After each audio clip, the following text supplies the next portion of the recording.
I look back, and there was quite a few of us too. And at that time, it was during the rally, and there was Sons of Silence and Hell's Angels. They were behind us, and they wanted Chief Oliver to ride the motorcycle. And so I told him, I said, here, chanukshning washte le toksha pick up na kinkte. Oh, why troja ata man namachchi. He said, I'm so young, he said. I said, oh, So one of the Hell's Angels was named, and I still remember him. His name was Evans Tucker. He wanted to have our chief ride behind him. And behind him was Francis Hecrow. But Francis was kind of leery. But they put him in the back. And I was behind him. And my brother Fred was really worried about Guy White Thunder. We couldn't find him. But those ranchers brought us eggs, because we were supposed to throw those eggs at that equipment. So we looked, and we couldn't find him. And here he was at the camp, frying our ammunition. So Fred came back and he said, "Oh, why at the Guy eggs not that chump below?" He said. So I went over there and I said, so he got his eggs in a skillet and he got in the back. And that was the day Hell's Angels and the Sons of Silence rode together. And we as Lakota people did that. They guarded us as we marched into the Sturgis courthouse. And the judge went our way. So I worked with the Treaty Council.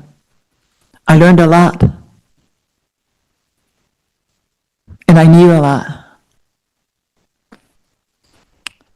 But today, I'm here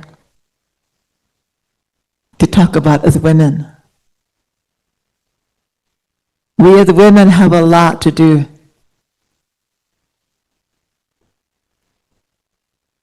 We need to start bringing our families together.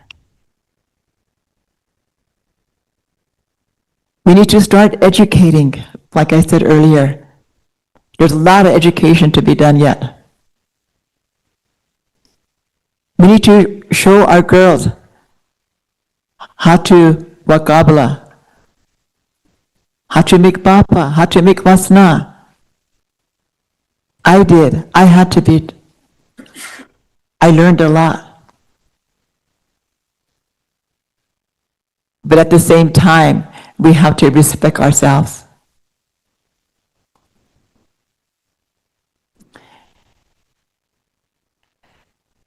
I was told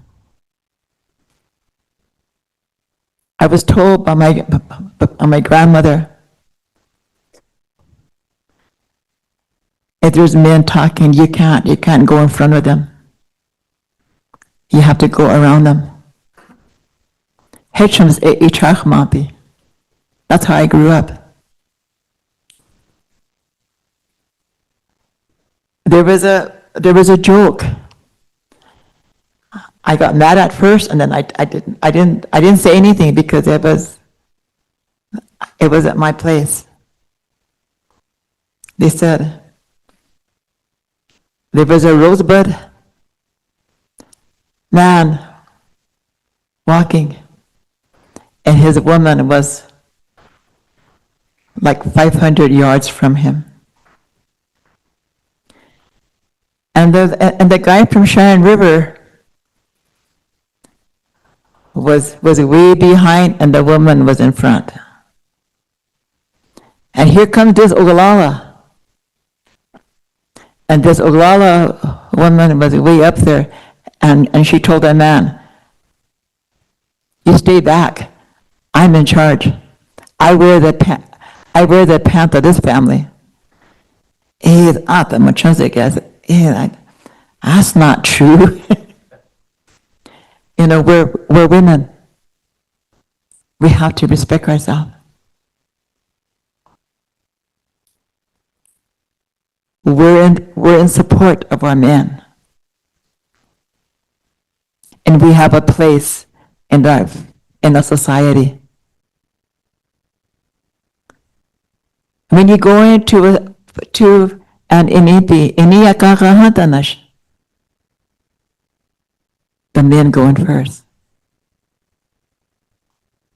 And then the women. And then if there's children, they sit in between the man and the woman. Again, we are up there. We take the heat. The women take the heat. So we as women, we have a lot. Our roles are very important. It was important back then, and it's even more so today. We need to start. We need to start today. And today, we as tribes, we need to band together. We are in a crucial era. A year ago, we sat here, attorneys, Vivian and Andy, and other people as well. We sat here and listened what the Trump administration had in mind. It was scary. Our land was in question. Our territories was in question. And today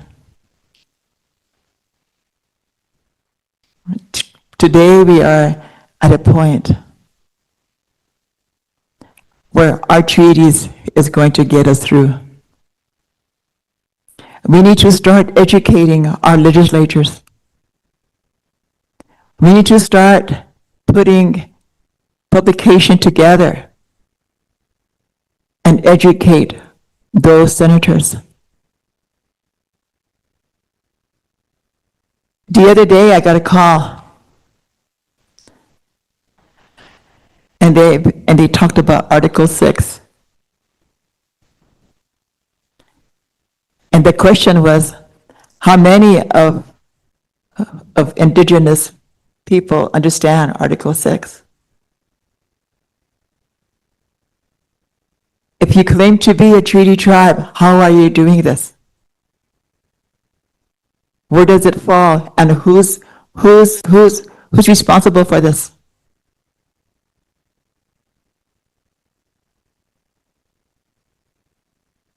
My answer was, we are together. We are united. No matter where we go, we're going to band together. We're going to defend each other.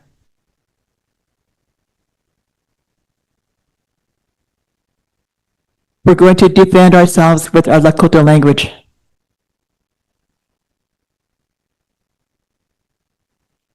Our language is what's going to help us through.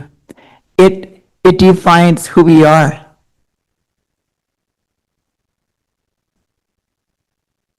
I really like it when I go to a restaurant and Hispanic people, they're all talking in their language. And I asked my grandson at that time, I said, Chatoshke Yamaka, and my grandson said, I didn't wash anything. And I thought, you know what? I didn't do my job. I, as a grandmother, didn't do my job. Shame on me, is what I said to myself. But it is each and every one of you sitting out here. It is your responsibility to teach our children who they are. We should start doing that. And I challenge all of you to start teaching your grandchildren and your great-grandchildren. I have a great-granddaughter who lives in Billings, Montana. She calls me Unchi.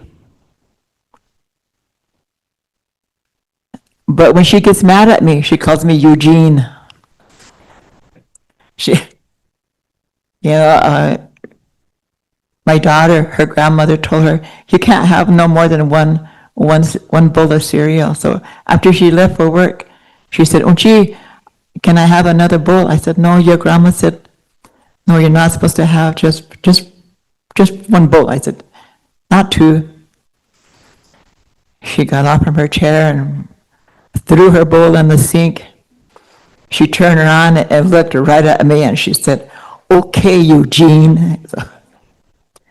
So Onchi became Eugene. But I was very pleased to see that my great-granddaughter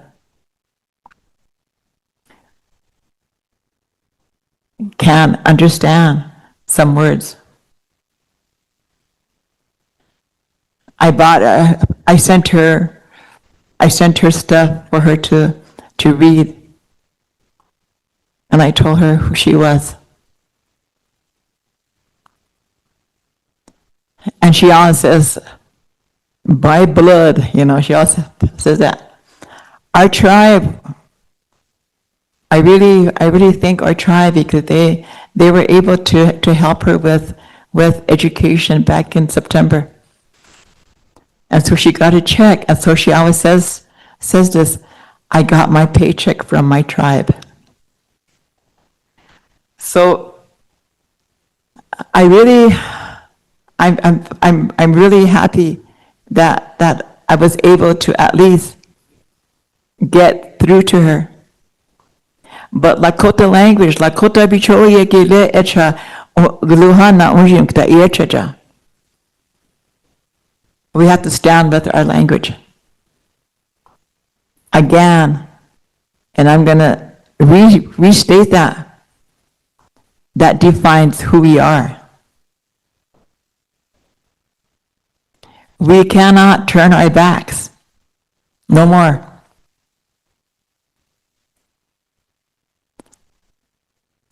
Now my cough drop is getting smaller. So, but I did a lot of research. I did a lot of work. I did a lot of work with Phil in Brookings. One of the sessions that I and Phil was in, there were a lot of questions. And so I started talking, and there was all these staff and doctors who were sitting there, and I talked about my grandma, and I started crying. So one of them came over to me, and she said, "Oh my dear, I'm so sorry. Oh dear, we're not going to ask any more questions." I thought, you know what? It's okay. I just remembered my grandmother. That's why I started crying. I remembered my grandma. I remembered my grandpa. I told them that as a young girl, I went out and got medicine.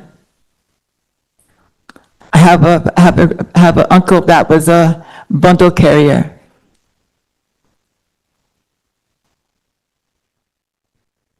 And he did ceremonies. So I knew a lot of them.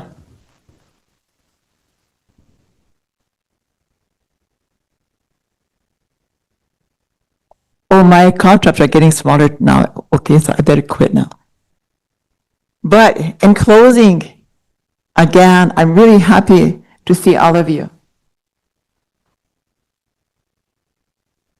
I saw, and it's Christmas, and it was I'm kind of sad because I have a granddaughter that is stationed in Germany, Grafenberg, Germany. She's a captain in the army, and she is a company commander, and she will soon be a major. She could be promoted to major in May. And so our family, we have a lot of leaders in our family. We have a lot of people in my family that are leaders. So I am very proud of my granddaughter, of my grandchildren. So with that, in closing, I'm glad that you listened to me. And I hope that what I say and said earlier, I hope that it continues. Know who you are and keep talking Lakota. And that's how we're going to defend ourselves. Honor our treaties. Stand behind that treaty. And I guarantee you, no ICE will come here. So, but anyway, in closing, I love you all. Oha, hichitu, mitako easi.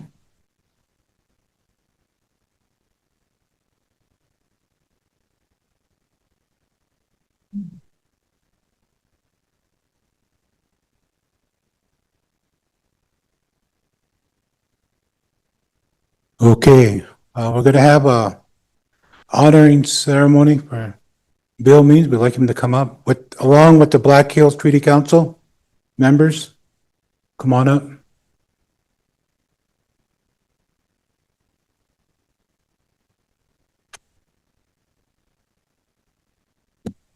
When we were talking about the Women's Society, I have a story to share. Have a seat right there.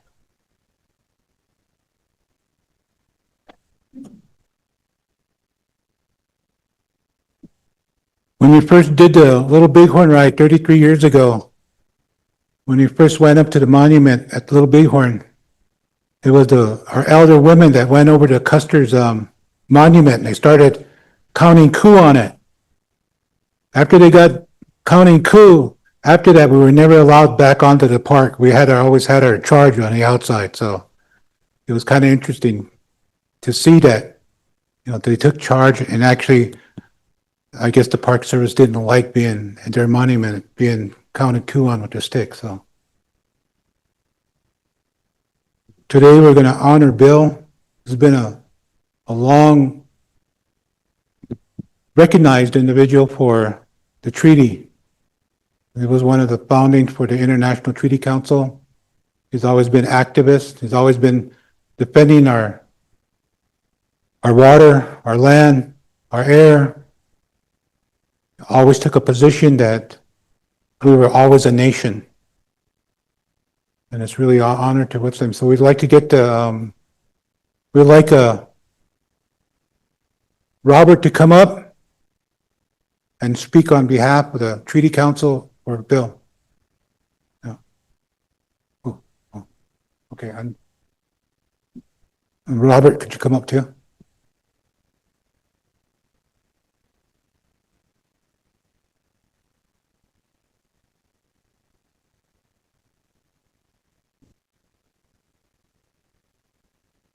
Okay, so who's going to go first?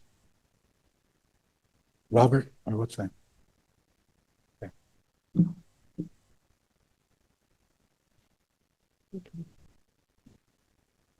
Joku tesia oma ayaim.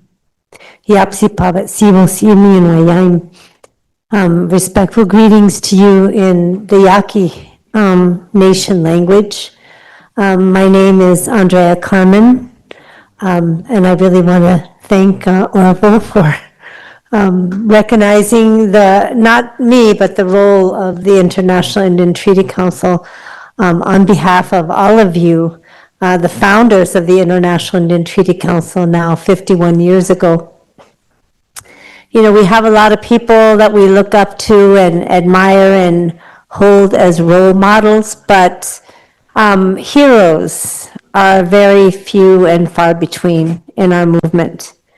And I realized as a very young person doing this work, I started out as a student intern working with the International Indian Treaty Council, so I want to encourage the young people, the youth out there, that there's plenty of room in this international indigenous peoples movement, this struggle for each and every one of you if this is the way that you choose to go. But I was introduced to Bill Means, I think it was about 1979 or 1980. We had a tribunal at DQ University, and that's the first time I heard him speak. And I realized that this person, this man, was going to be instrumental in my life, as in the lives of many, many of our indigenous peoples, our nations, from throughout this entire continent without borders, from the Pacific Islands, our Maori relatives, through our indigenous peoples in the Caribbean and literally all over the world, as a hero and a role model for indigenous peoples' rights. You know, we have a lot of dissension, sometimes conflict in our own nations, in our own, sometimes our organizations, even though International Indian Treaty Council has been very fortunate to maintain a very strong unity of indigenous peoples from around the world fighting for our treaty rights, our cultural rights, our languages, our ways of life, our food sovereignty, and still in the international arena. He said once, of one of the many things I remember, is one thing that colonization has done to our peoples is we forgot how to disagree with each other in a good way. And that's something I really remember. I just got back from a big climate change United Nations conference in Brazil, and I always take that message. You know, we have the strength of our different views. The Creator gave us different visions, but we can come together in a strong way when we can express our unity. And that's just one of the many things that he said when I was a young person in this work. I want to say for the record here that in 1992, Bill Means convinced me to step into the role of the executive director of the International Indian Treaty Council, and he was the president of the board of directors at that time. And I said, okay, Bill, finally, he got me to agree to do it 6-month interim. That was in 1992. I think that was 33 years ago. So I have my own history with Bill as a board president, as continuing as a board member, a leader. He's a board member emeritus of the International Indian Treaty Council, and he continues to be a true hero to me, and I think to many of us.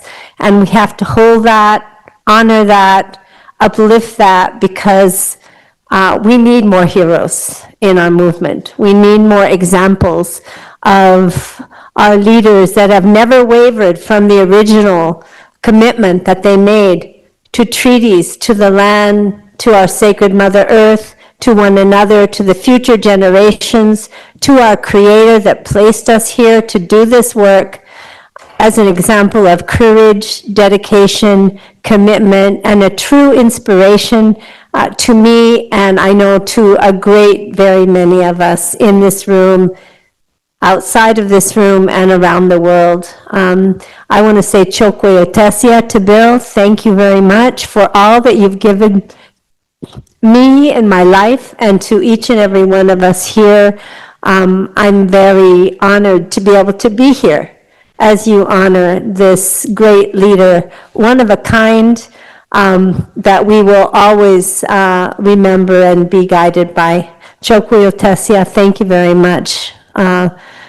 Simeon Wayan Lakota.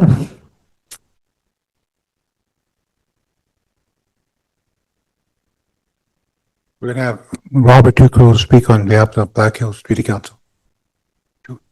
No, wait, Robert.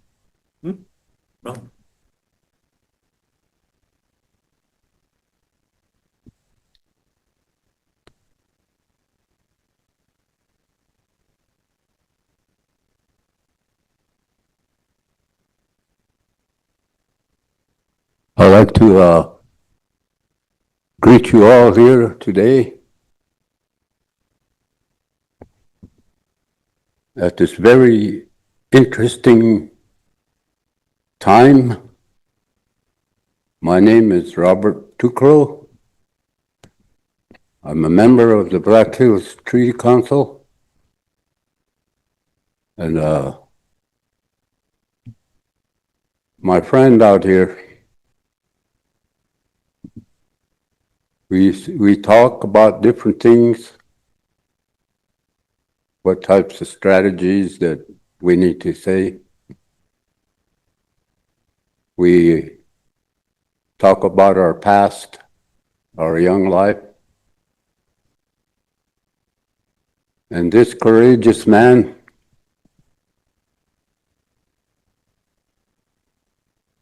did a lot of things that he don't brag about. He's a member of the 173rd Airborne Division who was in Vietnam.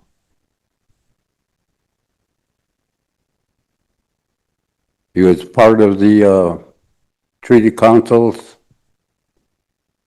that stood before American citizens and told them that these were our lands. The Black Hills are ours. It's still ours. And you need to get off of it. And so I'm happy that he's here. I heard he was sick. He was then in the hospital up here in Monument. So I intended to come up and see him, but there's a lot of other things that came up for me, and I realized that he was in a better place than what I could tell him or see him. But he's also a rancher. He's done things for himself without a lot of complaining. And he wanted other young men to be independent and use our resources to gain that independence. Our tribal governments don't have any clout in the American government. So there's a lot to say about this man.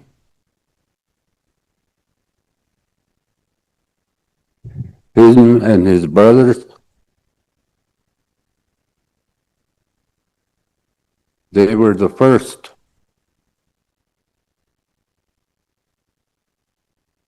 to say that they were Lakota. the Lakota first. And I will defend my people. Those are the remarks that I heard starting from Gordon, Nebraska, where an old man was killed by white ranchers. And the first time I seen AIM activity, and it kind of changed my life. Changed my life to look at myself and figure out what I need to do. I returned from Vietnam about around then too, so most Vietnam veterans are ready to stand up for the Lakota Oceti, Lakota first. And so I'm really happy to see Bill here today. I ran into him when he first came in. And the first thing he said, "You were sick too, right?" I said, "Yeah." "Well," he said, "we just got to keep on going. We got a lot of work to do." So remember that. I read a book, it's called Our History is Our Future. And we have a lot of future. I mean, we have a lot of history. So our future is going to be a long, long process again. We're going to be Lakota. We're going to be what our grandfathers wanted us to be. Make a living and be proud, take care of our families, come together when it's necessary. But most of all, we will share everything. I think I've said enough about this young man sitting here, still wearing a cowboy hat. Hokai Hetchetwilla.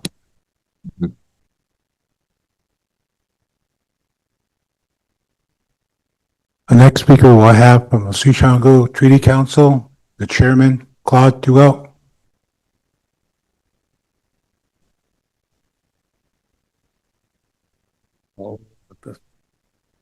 And okay. There you go. Okay.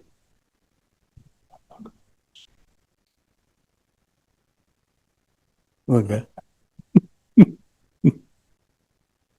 Mitakepi.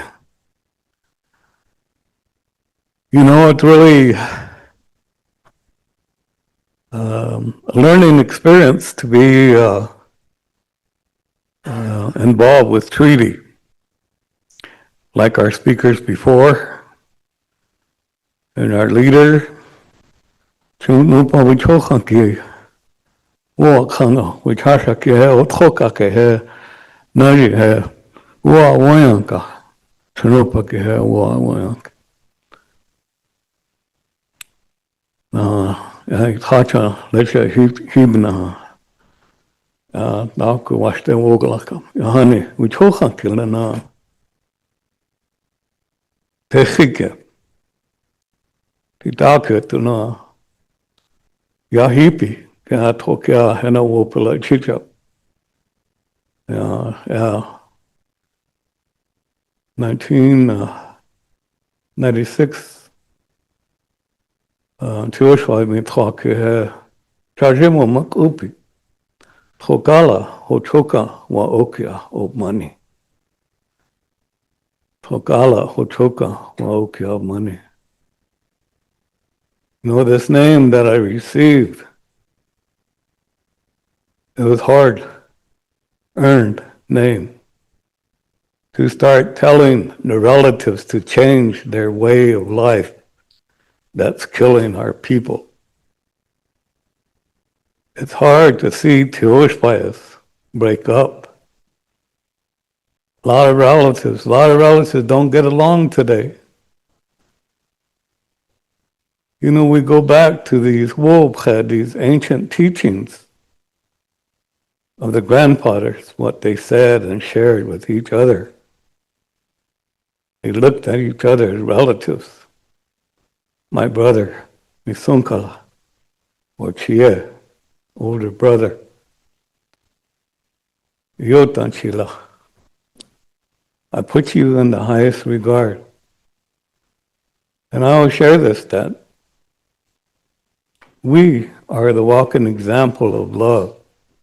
We have no word for love. The closest one is Yotanchila. I think about these things as leaders. The difficult road that Tunkashala put us in. During the International Treaty Conference we had over here by Bear Butte, fortunate to have early morning coffee with Brother Bill here. And we were talking about being the only one alive in our family and our brothers, and being I think we were sharing about being a baby. But along comes another relative, Butch Felix.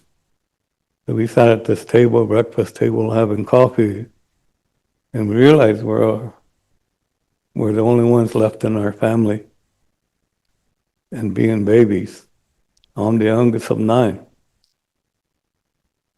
You know, the relatives really cherish you.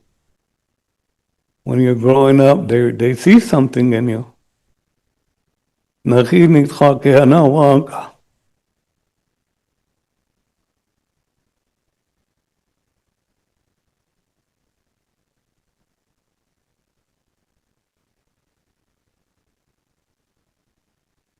know I'm getting old because I like to cry a lot now.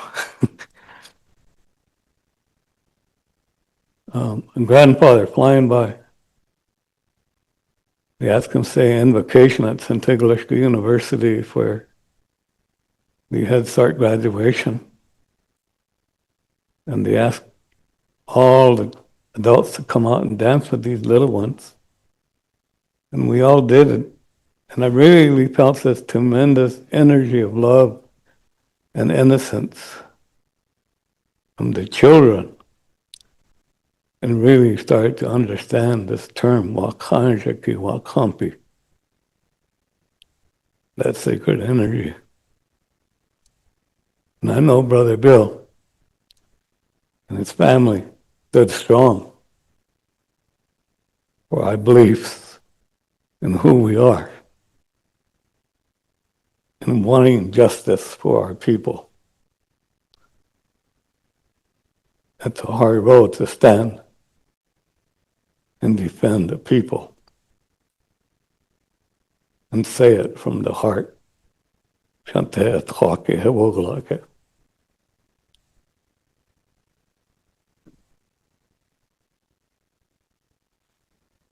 Grandpa flying by. When he said the invocation afterwards, he started crying. But he kept praying until he finished his prayer. And he said that. He said, the older I get, he said, the more emotional the tears come easier, because he could feel the life of our people. Oceti Sakowin ke ane hana washag manik na washag naji. Tuksekte makasi tomni omanik ke hana washag omanik. Otakya ke lana hawa oyatom ki tol ke na ocheke. Kanupa wichokham ha. Kechiche ana ik papi, she, chantet inza. Atako wa kama, masagi hamani kehe, chanupo hichochan kehe okitho. The sacred pipe is ours. That same kehe che lechi hinashi na, Oceti Sakowin ele. Tako wa otehi kehe ukupi. No kehe na yuha ukupi. Ahena yuha wakwa yuha manipo. Wichasha kele tehia. Akuma ukuje. Aichpa mikon. Oh, olampetu. Blihitje na. Letja he. And Brother Bill energized himself to come today, going through another battle that he's dealing with inside himself. Like a lot of us, we see and know that this is something that we have to deal with. It's one of the strongest battles that's connected to a lot of our people. And even today, how we look at our children, why the sacred black hills is our bloodline, our lifeline of who we are. Oceti Sakowin. I've been involved with Tree now for 9 years. Every time we come here, as soon as I see a black cowboy hat, I know Brother Bill's here. So I'm really proud to stand up here and share these words. We need to open a tiopa. We all have tiopa, doorways to our heart. Sometimes the mind closes that tiopa because in our mind, we're thinking of, well, he didn't look at me, or he didn't wave, or whatever. These things, we live like that today. We have to overlook these things and really feel for the love we have for each other as relatives. Why we end our prayer with Mitakuya Oyasa. The relationship we have and we've shared with other tribes. That today we stand here to honor and respect each other as Oceti Sakowin.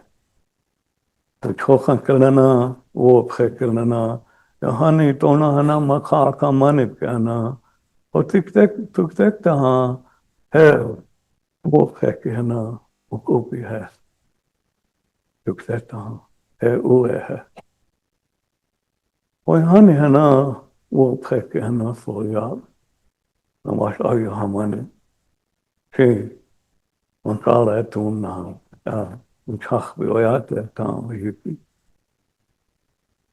Akik Apo, Makake, Onijan Petumashi, Maka, Erganaki. Shata. You're going to go home to the other relatives that are waiting for us. That during the time we're here, we need to understand that concept and stand strong as the Oceti Sakowin and indigenous people. Mother Earth gives her blessing daily with her Father, Atewi. How do we understand that concept? Where does it come from? It's in the smallest hochokan, called a blood cell. And inside that blood cell is a nucleus where grandpas and grandmas live. So you need to help take care of them. So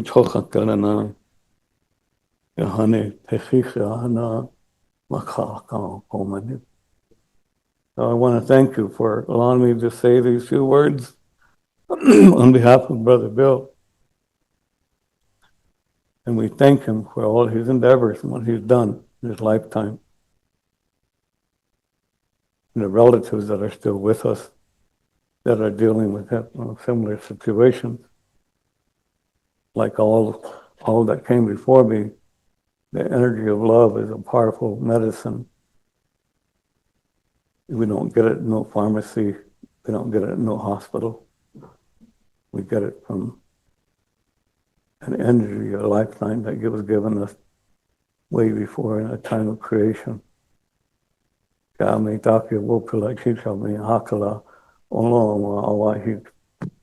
to sing a sacred song that I love because I've been involved with Sundance for 40 years. There was a sign that came to us this past Sundance. Our tree fell. And it fell in a weird way.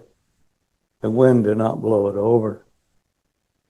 The wind pulled the tree out and played it down.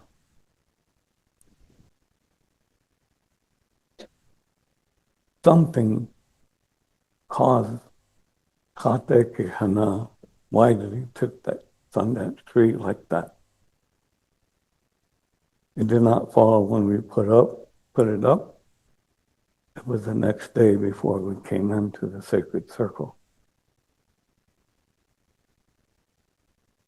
We have to understand these teachings. I hear a lot of times people put it back up and they keep going. There's something powerful that's connected to that teaching. When I seen this flag, white shoeless flags, and the straight line, like it was a straight flagpole with a flag on it. And one of our relatives, Eugene Ironshell, took a picture of it. And it used to be up there in that little house at Bear Butte. Clear blue skies. And there was a flag, a pole, straight pole with a flag on it. Because they were putting up flags. Our Sichanga warriors, the veterans, are putting up the flags there. And I brought a group of kids from the school where I was working at. Who did that? We have to understand sacred energy of life. We have to put away what's killing our people. We have to start bringing pride and honor back to our people. We have to be proud of our Oceti Sakowin and stand united.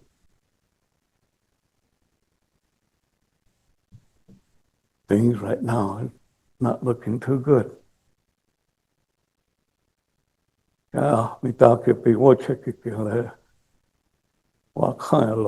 These prayers are powerful, how we sing and pray, how we gather as people, as relatives.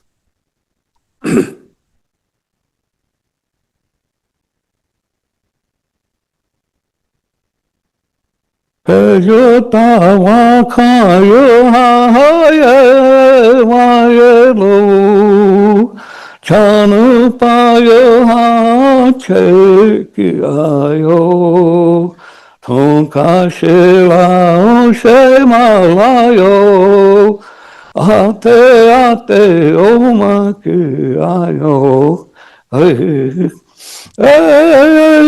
yo, hey yo. Hey yo, hey yo, hey yo, hey. Ya, ya, hey yo, hey. Hey, juta wa kayo ha ye wa ye lo. Chanu pa wa kayo ha che ayo. Tonka shela o she malayo, ate o maki ayo, hey. Mahukay. Wopalachi Chapo, Omitakasan. Oh, we're gonna give, Bill. I'll keep it short, he says. So, first of all, I want to, honor my mother. She comes from the Ihioktawa, down a rural village called Greenwood. That's where my mother grew up, along the Missouri River. And I mention her because, my dad's from Pine Ridge, and, they get all the credit, but my mom's the one that had all the brains, he used to say. And, he said, I was almost going to Haskell, he said, but I was too smart. He used to tease my mother like that because she graduated from Haskell, so he liked to raise hell with her. But I had a lot of heroes too, like this guy and Manny, old ball players, you know. They come to this Lakota Nation, they get kind of nervous when they see that basketball, man. Manny had the most fouls in history. He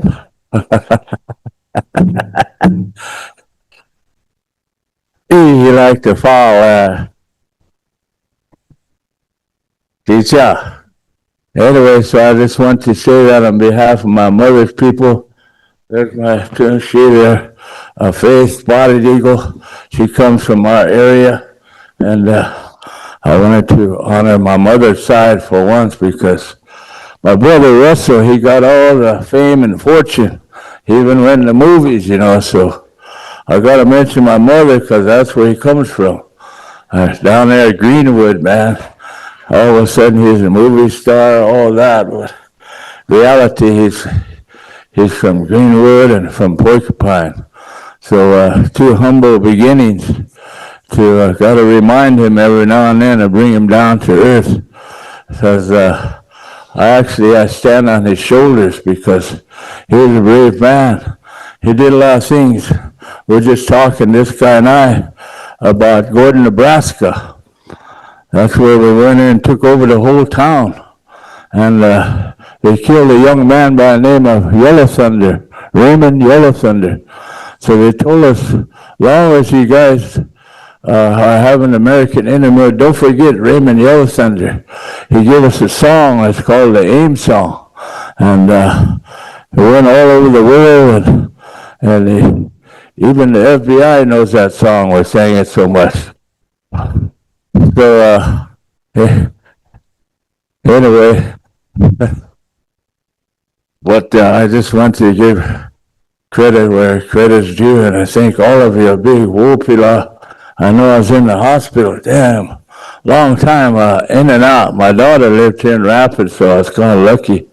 I go out of the hospital, I stay out for a few days, and go back in, and damn, I got so used to that monument, I thought I lived there for a while.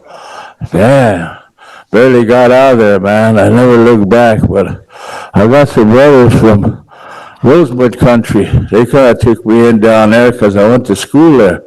So got Leader Charge family and Kelly's boys and all them came up to support me, so I appreciate that.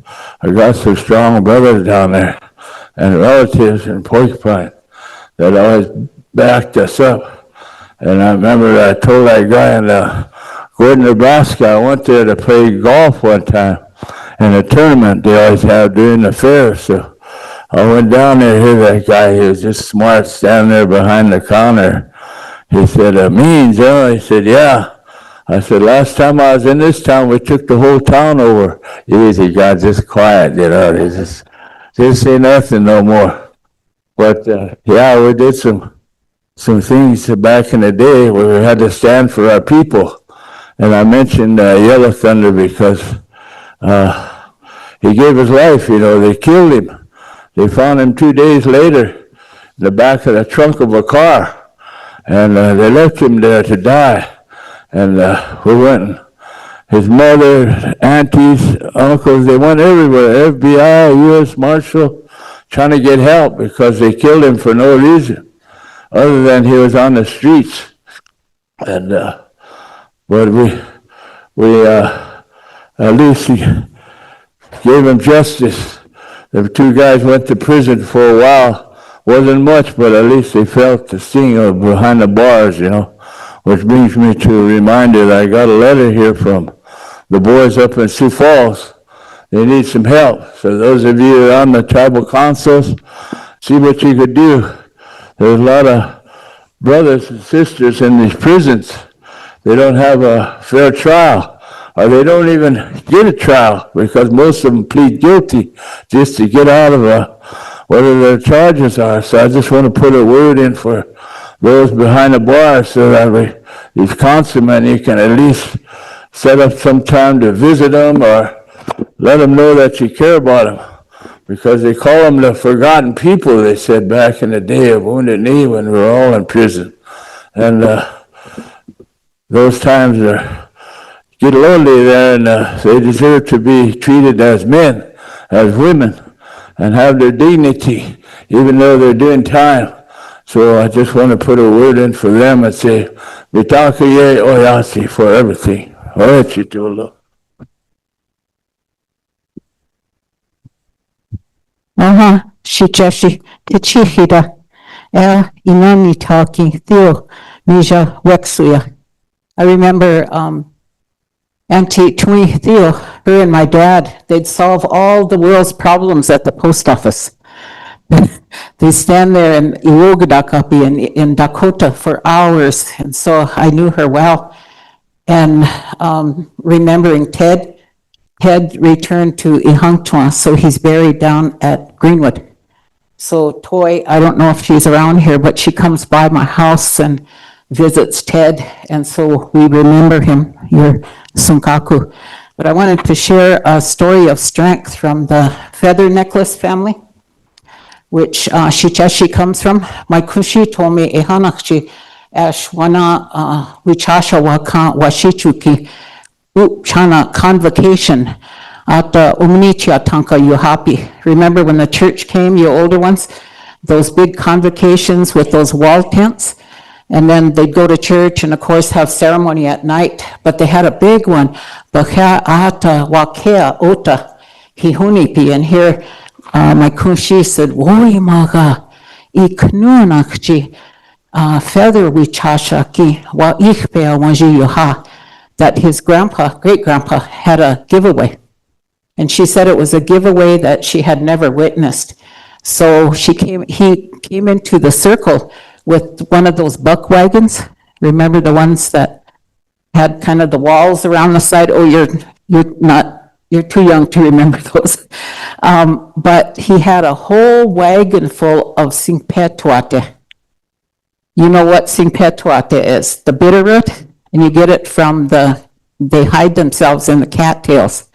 So you know how much he had to do to get a whole wagon full of singpetuate. Now that was, Grandma would tell it over and over. She said, I witnessed one of the biggest, beautiful, holiest giveaways. He gave medicine away. And he wore a black hat like this. So you're carrying it on. But I wanted to share that story from Greenwood. And you own some land down there yet, huh? Yeah. So he's still by Grandma Aggie's place. But on behalf of Tui Theo and Chicheshi, thank you, and thank you for letting me say a few words. I remember a few treaty meetings away, I kind of like to talk, so I asked Phil, I said, could I say something? And he said, no, we have an agenda.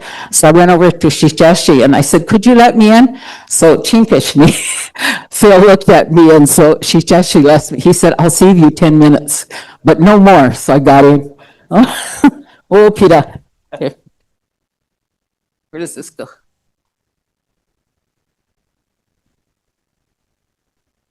Okay. Nida, as they sing a song for him, I want you to line up and come up and shake his hand. We're going to put the blanket upon him. Ready? Okay.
Oh, yeah, take it out. Watch it in your mouth.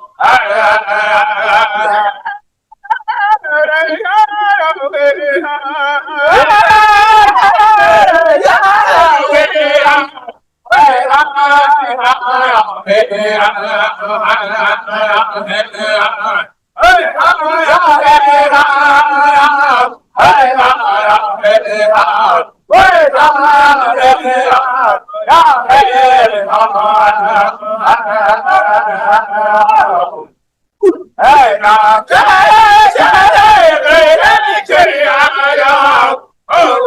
go and stay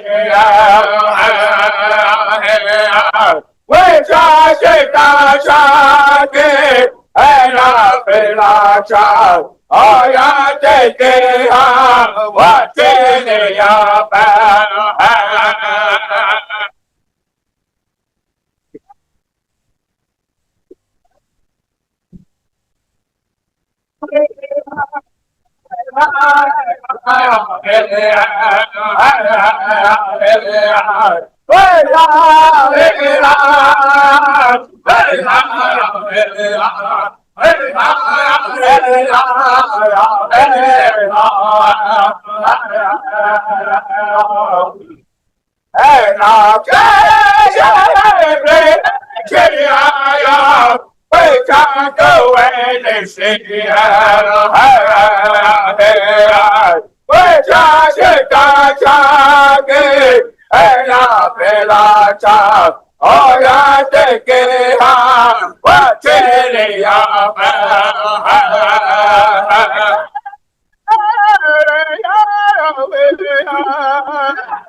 We can't go and see we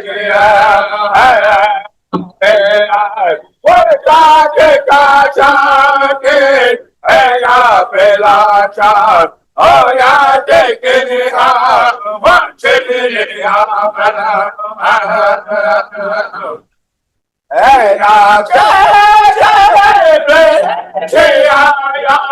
we can't go and sit we just shake our target and I feel our job. Oh, yeah, take it out. What's it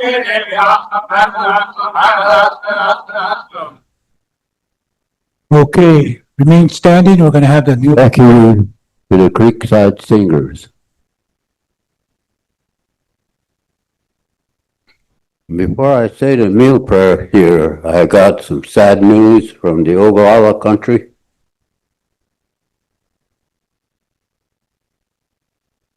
One of my friends really missed him. Today or last night at 3:30, I got a message and he said he passed away at the Monument Hospital. Mr. Chris Eaglehawk, announcer, powwow announcer, all over. It's kind of a sad day, but maybe he realized he wasn't going to be needed anymore at the great big Oglala Nation powwow, because that ended this past year. So with that, I want to ask you to all help me with our prayer. I know all of us know how to pray, but some of us pray from our heart.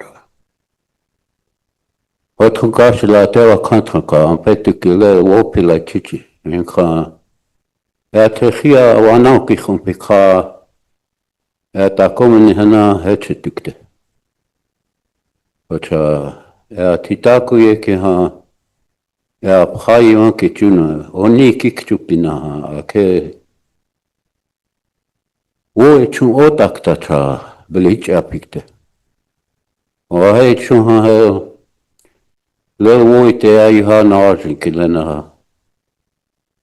Yuak ha yo heche, o te ki yutapina, belich apina ha. Trokata, etu amoni pina ha, na peke chiusa pina ha, ha, o ki chiusa ke shne upikte lo.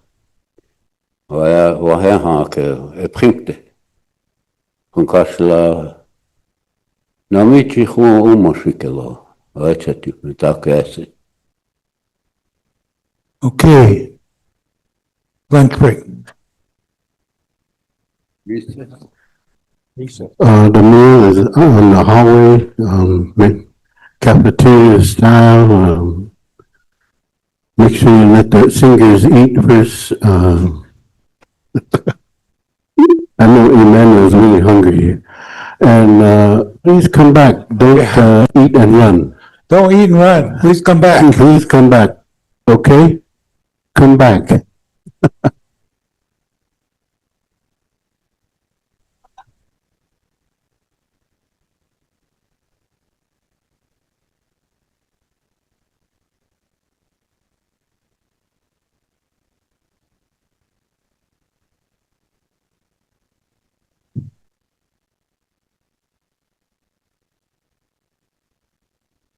Okay. Okay. Recording stopped.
And I grew up, I just wanted to, and also on the board for the International Indian Treaty Council, second generation.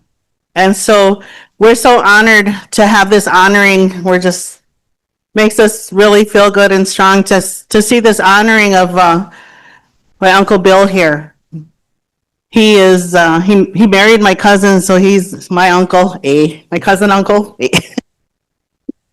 And I learned a lot growing up from him. I learned a lot. I was honored to be his executive assistant when he was the director at the Heart of the Earth School in Minneapolis. And I have one real quick story. In Minneapolis, we had a real serious gang issue. And pretty soon the gangsters were circling around Heart of the Earth after some of our kids. So Bill called the local Aimsters up, and he also was on AIM patrol with us. So he calls up the Aimsters and he's like, man, we got to deal with these gangsters coming and hanging out at our school. We have pre-K there all the way to high school. So they said, yeah, they'll come over. So they set a time. He sent one of his runners outside to stop one of those gangsters in their car and said, we want your leader here tomorrow morning at 11 o'clock, right there on the corner, across the street from the school, off school grounds. You bring them there, you meet us. You know, they got something to say, they got something, they're after one of our kids, they need to go through us. So you tell them to be here. So his runners went out and relayed that message. So the next day they showed up. And he wouldn't let me go over there. I had to stay behind with, you know, the staff and students. But those guys came back, they go, yeah, you should have seen Bill, he was really Cho. He told them gangsters, he said, have you ever heard of Custer? Yeah, they never came back to our school after that. But again, we're so honored in that good way. We brought some AIM gear to pass out. We started passing it out, but it's in honor of our distinguished leader and warrior, Bill. So miigwech, everyone.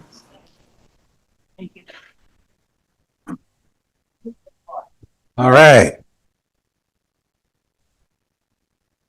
So as we move along and get ready, we're just waiting for everybody to kind of get ready to seat in.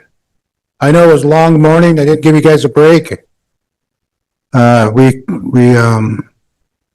actually was behind.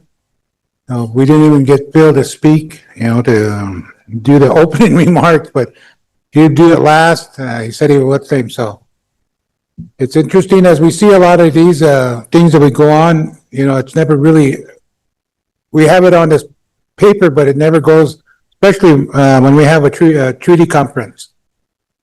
As what's name, Velma mentioned, maybe what we'll do is we'll buy a whole bunch of cough drops, and each speaker you'll get one cough drop. When it deteriorates, then that's the end of your presentation.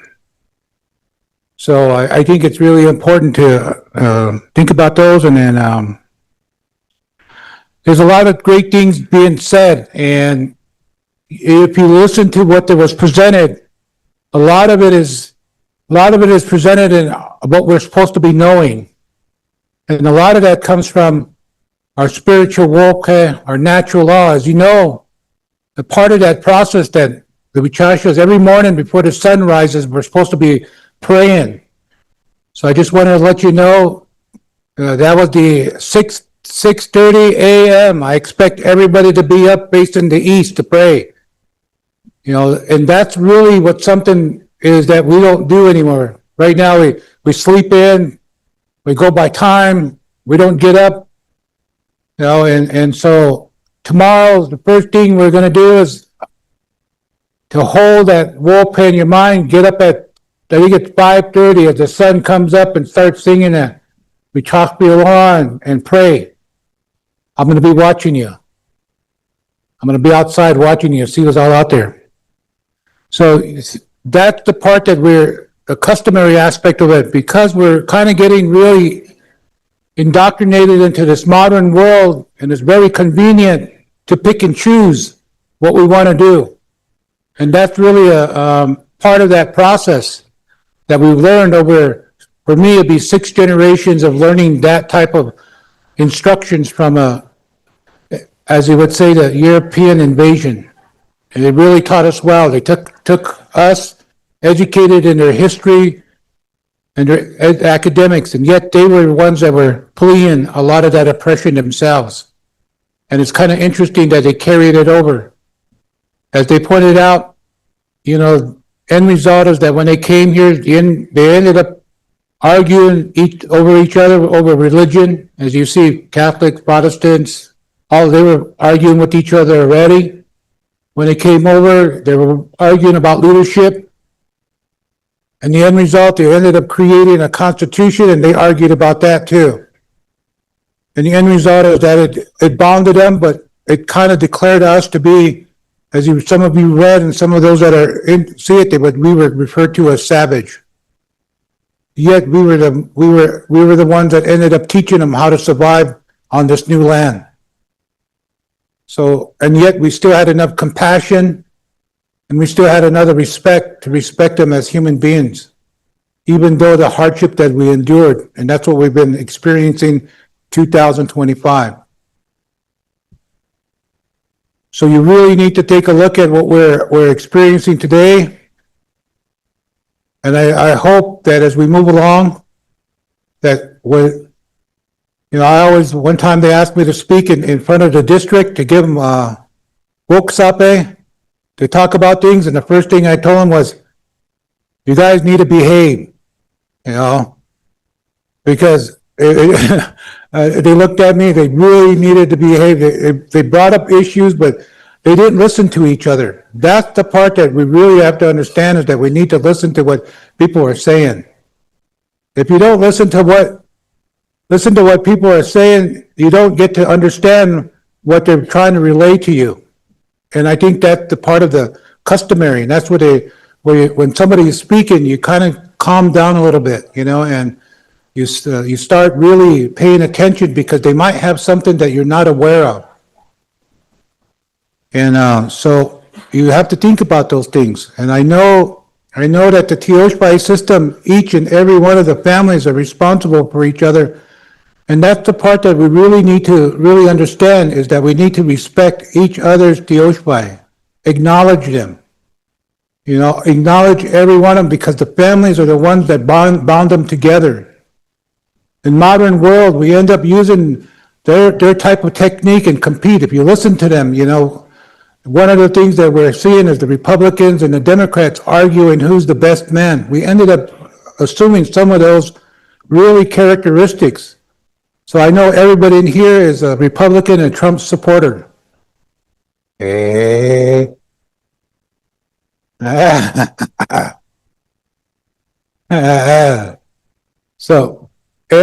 they taught us well. And so we're starting to do that amongst ourselves, and really to rebuild a nation, we all need to come together and acknowledge. And I was just talking to one of my colas. I said, every now and again, McPhilluta acknowledges all the leaderships of the past. We acknowledge them and respect their leaders. And that's really important. We need to start respecting the leaders of those times. We do not need to end up competing, because those individuals in the past, they had a hard job to keep us alive. We are the ones that are here.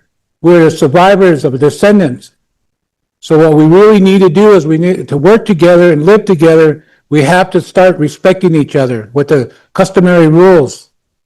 Once we start doing that, then we can really start to develop and go forward. Otherwise, we will compete. Whether we're Republicans, Democrats. All of you guys are Democrats, right? And really what you are is Oceti Sakowin, and that's who you are. You're part of and your band that you come from, and the Ogalas is made up of Teoshpais.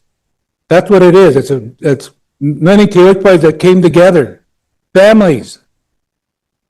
And that's what really interesting is, that when we start to utilize that method of competitiveness and really start to injure each other, the end result is it creates anxiety and also creates animosity. So we really need to start watching what we really say, especially when we're leaders. We really need to yoniha each other, because when we're leaders, when we say things, it carries on into the Tioshpai, and the families start to really buy into a lot of this, the negativity, and it doesn't go away. And so and the other thing we talked about is we talked about the matriarch. I give you an example that the matriarch is the most powerful foundation of any tiwahe. They're the ones that provide the emotional support. They teach you about love, hate, jealousy, anger, frustrations, and they give you solutions in order for you to understand them. They teach you about giving respect to even the elders and the males. They give you that information. And so when I was raised by my grandmother and my mom and my aunt, because my father took his life at an early age, and he taught me a lot about respecting. My grandmother used to say, when they say things to you, just look and walk away, because really you don't need to be involved in that. That belongs to them. And she said, you need to shake their hands and give them water when they come. You need to understand that. She didn't say, speak badly about them. Don't do things. She didn't say, if they said something to you, you just walk away. She taught you how to be respectful. And that's what we got to do. And as men, when we learn those, we come across, we have to teach our young men to continue to maintain that respect, what we learn from our mothers and our grandmothers. That's really important. So when we teach these young men their role and responsibility, we always remind, I still do that, this is what my grandmother said. This is what my mom said. This is what my aunt said. When it came to emotional crisis, to take a look at. And I think that's the most important part of the process of working together on both sides. I know that our history is really a trying history for us. We're struggling to come back and rebuild our nation. And only way we can do that is we need to learn how to forgive each other. And start understanding that we weren't born during that time when the difficulties were there. When they were hunted down.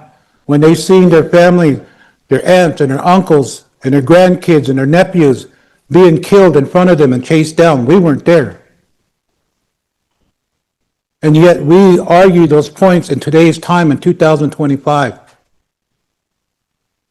We just have to remember what they sacrificed in order for us to be here. And they gave us a chance to rebuild our nation. So I think that's really important, what we need to do. If we don't, then the end result is you see the seventh generation. They don't know their history. They're struggling to learn their language. And they pick up a lot of things that from the outside world. And I'm really grateful. This is one of my thing is those that are the Lakota instructors that are teaching our children, Wopiwatanka from me. Because you guys are taking something that 6 generations have destroyed and you're repairing it. I remember my grandkids, I was taking them to school, and I was talking a little bit Lakota words. My granddaughter said, we don't speak Lakota until we're in classroom. I said, hey, this one, I know.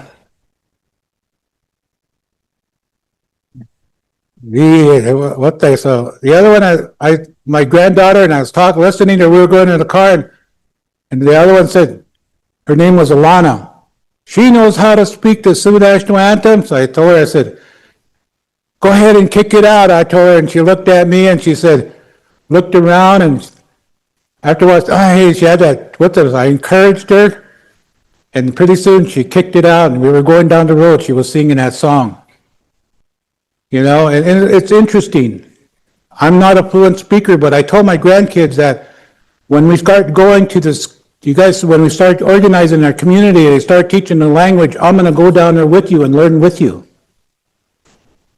And when I start learning with you, remember that I do not speak it very well, but the point of it is that I'm going to participate with you to show you that even us older ones can do that.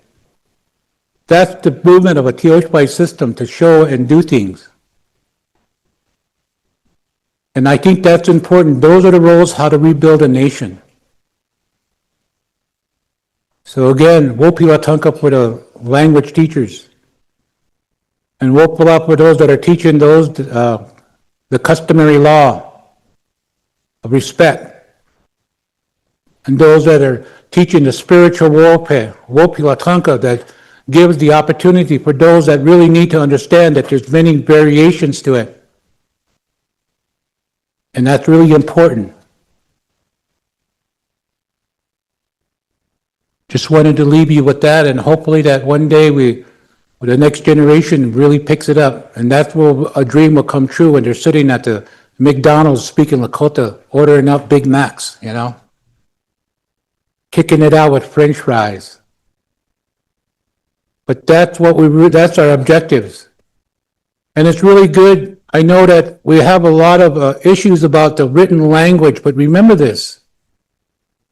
When we start reading and writing the Lakota language, we can start taking theories and presentations of the Skawichasha and articulate it in our language and put it in books so that when they read about mathematics or science, our biology, they're reading it from, we borrowed the alphabets of the English and we wrote it all out, and they're able to speak our language and interpret the book, read the books and go over the topic areas. That would be a sight to see. Our instructors that are at the college handing out books that it's all written in our language as they speak and learn from it.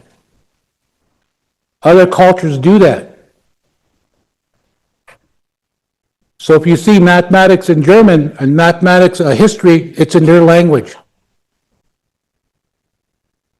Think about those things. I'd like to see our young people that are academically trained to start doing that. Our future is coming up. So it's really important. The only thing I ask before I leave this world is that if we have a monetary system, I want my face on a dollar bill. That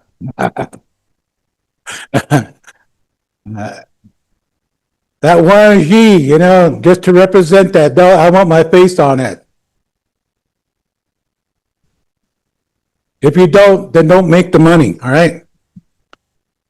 Okay, so we're gonna bring up on this, we're gonna kind of, me and Phil, I'm gonna bypass Phil, so he's gonna be kind of like grouchy a little bit. We're gonna bring up Rick Lekshi for Black Hills Sioux National Council.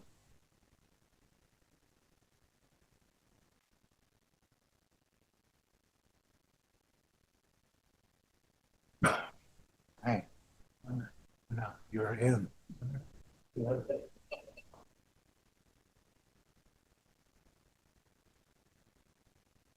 Good afternoon, Mitake. Una slow my option here. And Rick Two Dogs a much out. Paisite Oyanki Oglala Oyanki Etawahit. Ale Trahanshi Wogalag Iwachi Mancha Levahi. Oyunka one ale PowerPoint on Bluhat. Hey, you Ayopta Iwagala kicked it. He honey, you piachi, little chanapa wankima, Wogalakina. Wobhe Ugana Oyampina, Moni Piena. Aranaita, Wogalaki. Hotel, Dohanle, PowerPoint lay, Uyanki.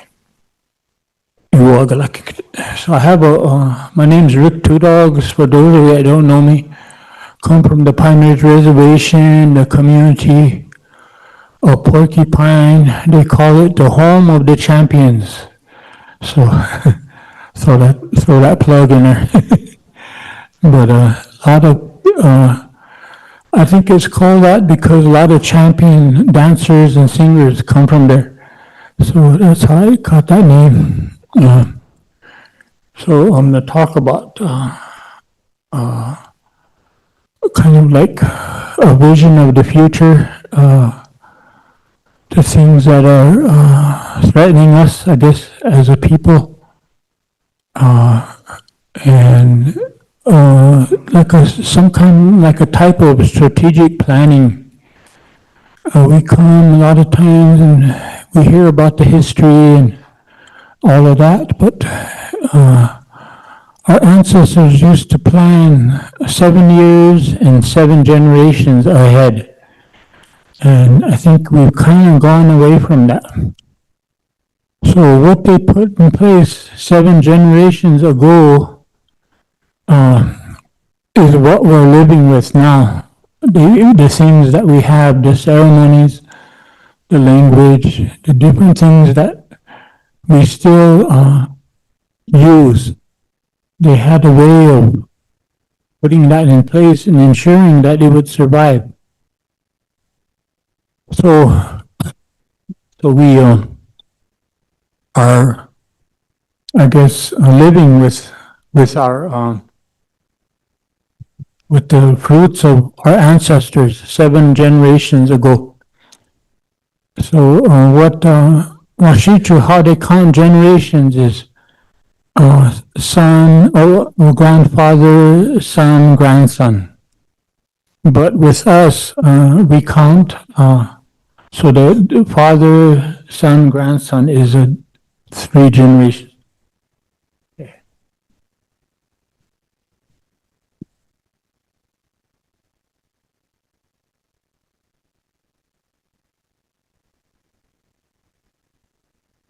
Uh-huh. All right. So, Cheta Kailepi, rekindling the flame, the symbol of spirit. So we believe that each one of us have a nazgi inside of us, and it's represented like by a fire, a cheta. Sometimes that cheta goes low, it goes, so that's when we don't feel well. We feel sick, we feel depressed, like that. And then when we rekindle our fire, then we feel strong and we feel right again in our mind and in our body. So that was important to keep that flame rekindled all of the time. The ways we did it was Humblecha, Sundance, going into Inipi, praying, and making sure that we did this on a daily basis. So that's what we call Cheta Kailepi. So we rekindle the flame within ourselves. And then my name is Khmoya Money, walks with a roaring. My English name is Rick Two Dogs, and I'm from the Oglala Lakota.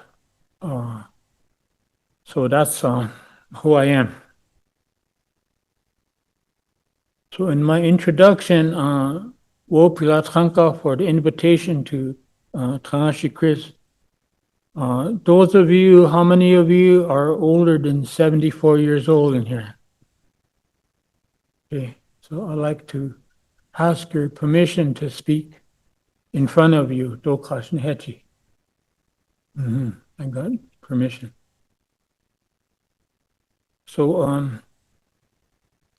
as I said, my name is Khmoya Money, walks the roaring. I come from the Kiuksa band of the Oglala Lakota, who settled in the area of Kaya.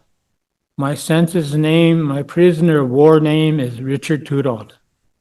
I'm from Porcupine, South Dakota, on the Pine Ridge Reservation. So this is, I was talking about this earlier, our Nazgi, our spirit can separate from our physical self. And so we live a life of searching sometimes. We're searching for a Nazgi when we lose our Nazgi, like through trauma or some type of traumatic experience. And they say that a lot of our relatives who've been to war left their spirit over there, so they have to call their spirit back. And also the lives of the enemy you took will follow you. So you have to do a ceremony. Ite sabkia wichocha, they say. You paint your face black and you go through a ceremony so the spirits of these enemies will not follow you home. So there's a story about how the war parties would blackened their faces and put on their finest clothes before they came into the camp circle. So our Nargis flame can burn low due to the fire not being fed. So we live in apathy and depression. That's an example giving. Our Nargis flame can burn wildly and out of control. So we have aggressive, violent, and rageful behavior. Our Nargis fired flame can burn steadily by learning, relearning, remembering, reconnecting with our ancestry, where we come from, and what we were given, ancestral teachings, ceremonies, and life ways. So there's a saying among our people is Chokata winuchala, no wichachala otapikte. So wichachala is an elder man, and winuchala elder woman. Otapikte, there will be many elders who are dear and treasured sources of strength. So in our society today, we're losing a lot of our elders. A lot of our elders are passing. So we have to get the knowledge and teachings from them while they're here. So here's a map of the Mokoche and Gununipi. So these are all things that happened to our people that were traumatic. So you can see the boundaries of the 1868 treaty in yellow. And then 1889, the government came and through the Dawes Act took more land. So we have what is in the kind of reddish orange. And then the boundaries today are in the dark red. So that you can see it was a systematic loss of our land that took about 25, maybe 20 some years, 26 years. So it was all done through the government's wheeling and dealing with our people and passing laws that weren't good for our people, because the treaty is the supreme law of the land. So, but they don't honor that. In 1889, yesterday, a great leader of our people, Sitting Bull, was killed. And the reason he was killed, even though it will not be said out loud by the people, but he was killed because he stood in the way of this 1889 Dawes Act. So it was, I would say, it was a political assassination to get him out of the way. So we were highly organized and followed Lakota protocol. This is an example of Oglala Camp Circle 1879. So we live by these camp circles. So if you're in Oglala, you come from one of these camp circles. You notice there's two Oyuchbes. And the reason for that is Tashunke Witko broke off and formed another camp. And he was joined by the people of the Prayabia band. So for those of you that know your pierced by history and band history, you know where you belong. If you do not know where you belong, I suggest that you do history and find out which one of these you belong to, one of these 7 bands.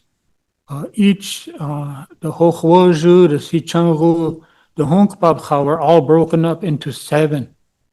And I don't know if the Sichangru, the Hochwoju, or the Honkpabcha know their bands, but I know among the Hochwoju, they say 4 bands, but there's actually 7. So what happened to the other 3? If the Hochwoju don't know, then they think they need to do research and find out. I don't know if the Honkpabcha know there are 7 bands. I don't know if the Sichangru and the Hochwoju know there are 7 bands. But it's important to know where you come from. And a lot of the young people don't know. So when I taught for the Oglala Kota College, that would be part of their term paper, was to find out where they come from. And a lot of times some young people in there found out they're related. So I broke up some affairs and marriages, but I feel bad about it today. So this is Oyate Traomanichi, the people's way of governance. So this is how we were set up pre-reservation days. And then we went after this to the Okashpe Yamani. Some of you that do history know. How many know what Okashpe Yamani is? Raise your hand. So Okashpe Yamani was in each band, like the Oglalas, the Hochwarzu, the Sichangus, and the Hunkpapkas, they had this council of 3/4 of the adult males would come together and meet. And they're the ones that in the latter part of the 1800s into the 1900s, they're the ones that went to Washington and they negotiated a lot of things, put them in place for our people. So we were able to achieve a lot of things, like schools and hospitals. And so that's what Okashpe Yamani was. And then later on, they call them the old dealers and the new dealers. How many of you heard of that? Okay. Brother Bill heard of it. So you see how we were made up in this circle. It was not a hierarchy. The Inila Wota was not higher than the Wakichunze. The Wakichunze were not higher than the Wichasha Yatampika. Wichasha Yatampika were not higher than the Nacha. And the Nacha were not higher than the Ozuye. And none of these were higher than the Oyate. Because I put the Oyate at the bottom because they're the base. They're the ones that held the people together. They're important, the Oyate. And so the Ozuye included also the Katela, the Women Warrior Society. So Oyate Tcha Oaye, the path of the people. Lehantu today. Today we are still strong. We are still resilient. We still have the urge to stand up for our rights, and we still resist the government, and we will continue. And in fact, I think it's going to get stronger because of the young people. There's more and more of them becoming educated, and they're going back to, somebody mentioned this morning, the language. So I see hope for our people in that way. So we still have our ceremonies. We still have our language, Lakota language. But one of the things we're faced is Wakanki Sotapi. Our elders are leaving. And then we have to deal with Kiwashichu Ayapi, the colonized way of thinking. So that's that mind shift we have to make to go from that the colonized way of thinking and into the more Lakota way of thinking. There's a way of thinking within both of them. Sometimes we forget and we put the colonized way of thinking first, you know. And my brother-in-law Russell Means put it best one time. He said, being colonized is being perfectly happy to be miserable. That made a lot of sense. He said, as long as you get some money from the government and go to Walmart every weekend, he said, that makes us happy. So we look to the future. It's the future. We need to walk with prayer. We need to strengthen our treaties. So these documents, they call them omanicho hasuta.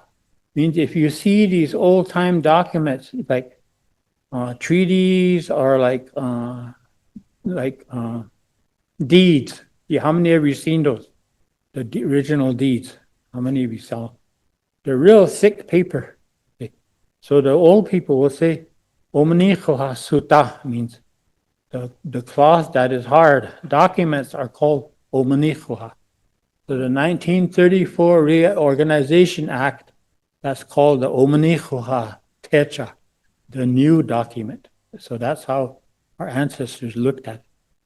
So we need to strengthen our treaties. We have to take a different mindset in that way too, how we think, see. So I asked this in a class, I said, how do we reinstate our treaties? How do we reinstate our traditional government? And here he said, well, one guy said, well, we got to ask the Department of Interior first. So I said, we don't have to ask nobody anything. We just have to work towards doing it ourselves. Now, the next one is so the future generations will know the language and the ceremonies. So that's going back that way slowly. The young people are learning their language.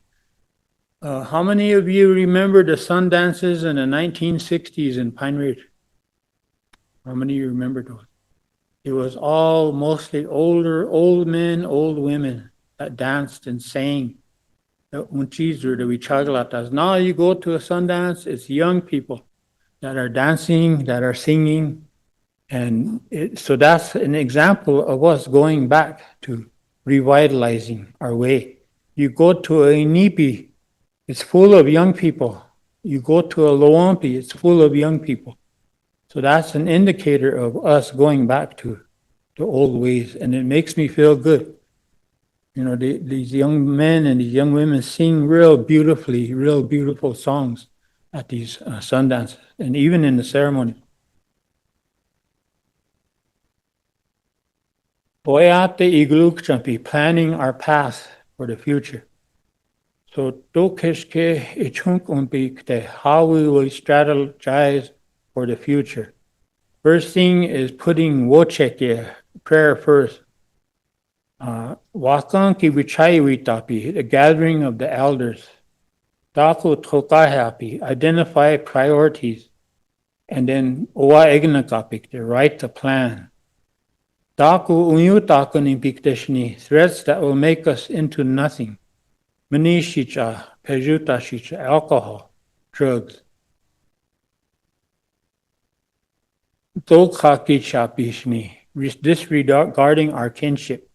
So we're kind of losing that in our societies.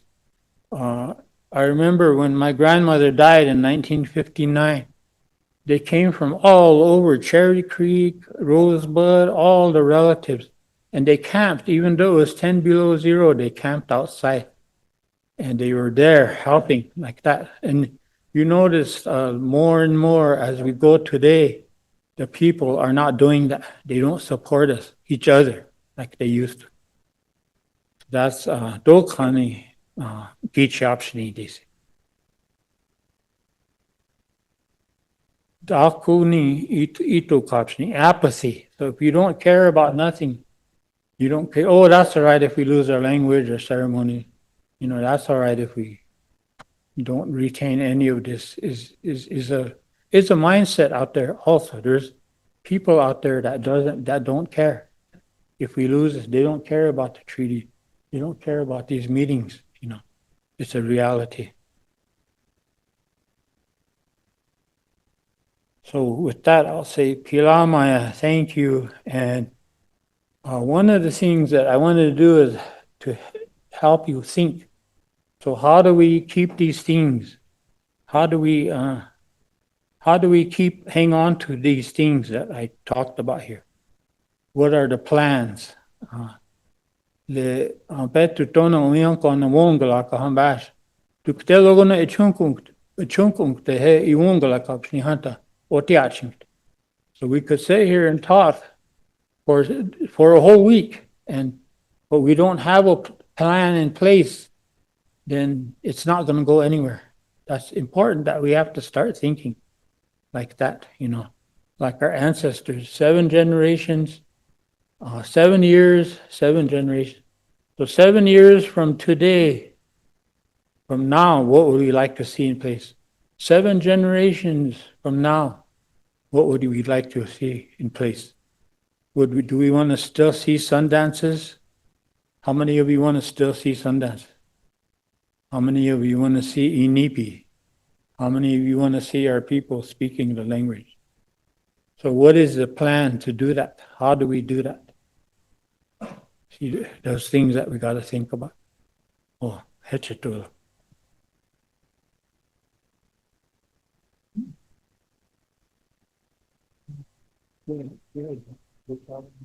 No.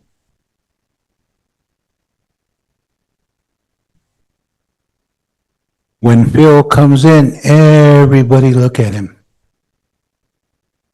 He stepped out, he's sitting over there eating that cake. So, again, the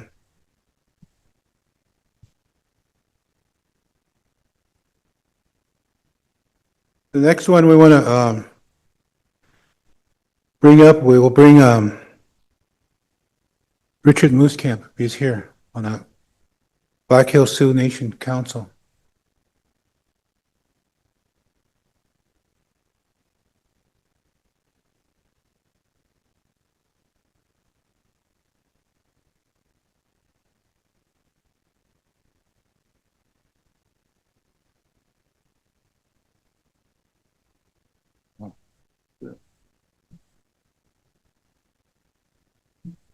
Oya, mitakwe pile ampetu kiyo hachanto ashta naport sigilus par. Onaha ea lila wichochan tchanka. Oheche oyate lakhobu omaniche agaliwita yukha. Wo yushke naha yuha zamia waonki chankap chankel. Wo pila hecha. Onaha ea nakenu la wichon. Lehan techia wichon chanke. Lectures na ongelivita apshan wo yushke. Kokata kya wichogalake washteste eapi. Ona mitakwe yupipia wogalaka pichake. Ohena nahoya bhechi washte kokata hanat khakozake. Wayanka pikte dan ya pikte dan uspich etcha pikte hayo. Ohena yake. Wichon trokeja akam kompe. Lehan wichon wichonchage oweno pakia ianka. Hoch lakho wichochan kilona galoha maonipina. Oishia hoch wabak khant khawo chalana hat khawo ahukokia akan galohapi. Ohena washte, na yuha tagane shijishne. Yuha ta hogana neon piktatsanke. Ehani wichachshala winuchshala hana hetsun say okisha gaupi. Ohewa taha apetu keleha. Oheche nakenu la wicho. Na wilila wicho kuje ota. At hakoja ota ononia ta ompe. Onganahe laka onkita kwepi akia galatsanke. Woni hichi soleja. Oash takwan lila okit khain chanke lila wo yushki kehe. Lena rotio hila woche ke akanya ompe. Onaha wokunzet nit khapi. Ena yetcha yaompi chanke he wo yushke hecha. Oyate wanjila he unchap kha ehane. O chanke sky chasha. Oyate ke ha oyukinu khapina ha. Oyutako nyuktishne chanke wo yukstant khapi chanke na aka lehan otkhab maunipe. O chanke leche tu chans na ongelita apcha. Onkishak te hecha. O hewa te ha petu kele dona ya hipina weagala kablena you ha wopile chichapalo. It's a great honor to stand here and visit with you today, and I'm very inspired and I'm very happy to listen to all the good words and good presentations that our ancestors shared with us and our people here. It's a very good feeling to know today that we continue our ancestors' teachings. Mitakuye Wayasi. We're still living the dreams of our ancestors. And today, we are all beautiful people. Really, a prayer that's been answered by our ancestors, that we were destined to disappear. They wanted us to disappear, not be here. But we have proven them wrong, because overall our ancestors made great deal of sacrifices and struggles but we are still here today. We are still here, and we present ourselves representing our ancestors, and that is a very good blessing. It's a very deep struggle in the world that we live in today. We talk about the sacred Black Hills and the Makochawaka, and there's so many stories about our Black Hills and so many teachings that it has to be a whole library for the future generation to continue these teachings. Our ancestors prayed really hard long time ago so that these ways will not disappear. And someone heard the prayers, so today you're still able to continue to share with each other. And from the Black Hills, you know, I don't know too much about the legal aspects and the legal struggles and the history of the treaty education, but the only thing I know about is the stories that were shared by our grandparents about what Sacred Black Hills is. And that is what I bring to the Black Hills Treaty Council, because most of the treaty teachings that I learned and I've heard are from my relatives that are in this room. Matkashi, Bill Means, my relatives, named of the few relatives that had started Treaty Council for generations and generations. Now today we have Kashi, Mr. Tuigos, and my nephew, Wendell, and all of those treaty people that are here. We're very lucky that we have them today. And it's a historical era in our lifetime. We have great leaders in Lakota world. Even though our struggles still get in our lives, and even though our struggles are still here in front of us, we will continue to live as Lakota Oyate. The Black Hills, Chesapa, we were told that that's where we came from as indigenous people. Mankawayate. That's our home. Now, even though there's a lot of things going on in Black Hills today, there's minings and there's all kinds of things that are happening in that hill that's still our home. Oyate wanjila heunchapi. We are all one people. We always got to remember that we are all one nation. It is the Washichu people that divided us into these Dakota, Nakota, Lakota. That is the white man's perspective. When they took the Black Hills away from us, not only did they take the land, but they took the soul and the knowledge of our people. The people that lived there, they stole our souls and the human being part of our lives away from that as well. Makata Oyate. For many years we call each other Wotakwe, Makala Oyate. The Washichu people couldn't pronounce that word, so they turned it around. They call us Koda Oyate. You are Dakota, you are Nakota, you are Lakota. That is a Washichu perspective of defining. They had a major input of defining who we are. And then, to make it worse, we went along with it. The nations that passed information from generations to generations. 100 years ago, hundreds of years, they said a nation of greed with a lesser God is going to come your way. They're talking about the government. They're talking about the Nongnai soldiers. Wishichaw Chin Oyate. The Wishichaw Chin Oyate, to make that language short, we call them Washichu Oyate. What they will call Wishichaw Oyate, a nation of greed with a lesser God. They took everything away from us, the land, our human ways, they took it away. And they kept it. Even our ceremonies and even our language, even our own thinking perspective, the cognitive gift that was given to us by our Creator, they took that from us. And then they reinserted it back to us. They were giving it back to us from their validation, from their perspective. It's like giving you a car body back without the motor. We continue to struggle, but today that's going to change.